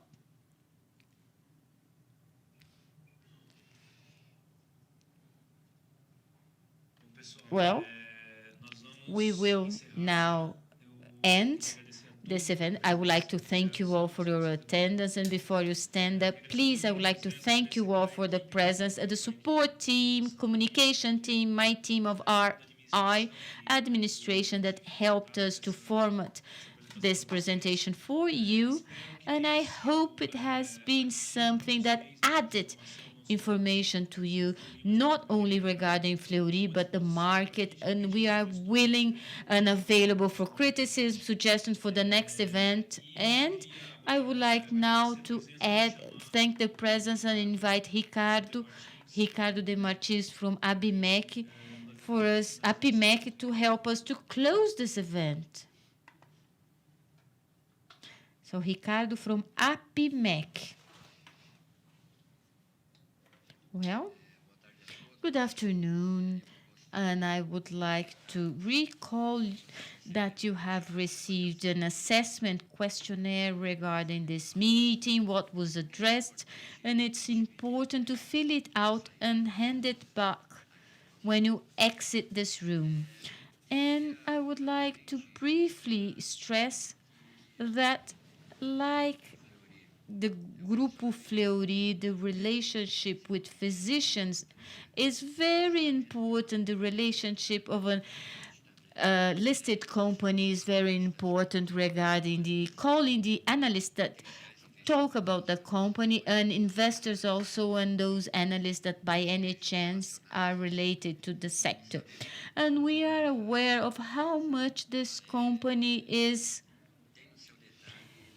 detailed regarding the value that might not be seen at first sight, our balance sheet account. So this relationship is very important for us to be able to search for value in our works and our assessment and our reports, explaining and passing through this to the market and investors in a way to add information and value in businesses of the company on a daily basis, transactions of the stock exchange, and giving price to this value that will be parameters for multiple in order to make decisions. So I thank on behalf of APMEC São Paulo, Ms. Omar, the chairman, and Carlos for this opportunity to be here and keeping in this forum independent the searches for this relationship of company analysts and also investors. this opportunity to be here debating and available. All the board is here for us for we can make the most of it. So thank you very much once again for the fourth event, but the fifth year with APIMEC São Paulo, and we are available for anything you need whenever necessary when we can translate this for the market in a more encompassing fashion. Thank you very much. So I will give Carlos, as I said, this is a change of level. In fact, the company will receive the stamp, the 5-year stamp plate, and for the change in 5 years that we denominate silver, there's a trophy of recognition of all this time. Thank you very much.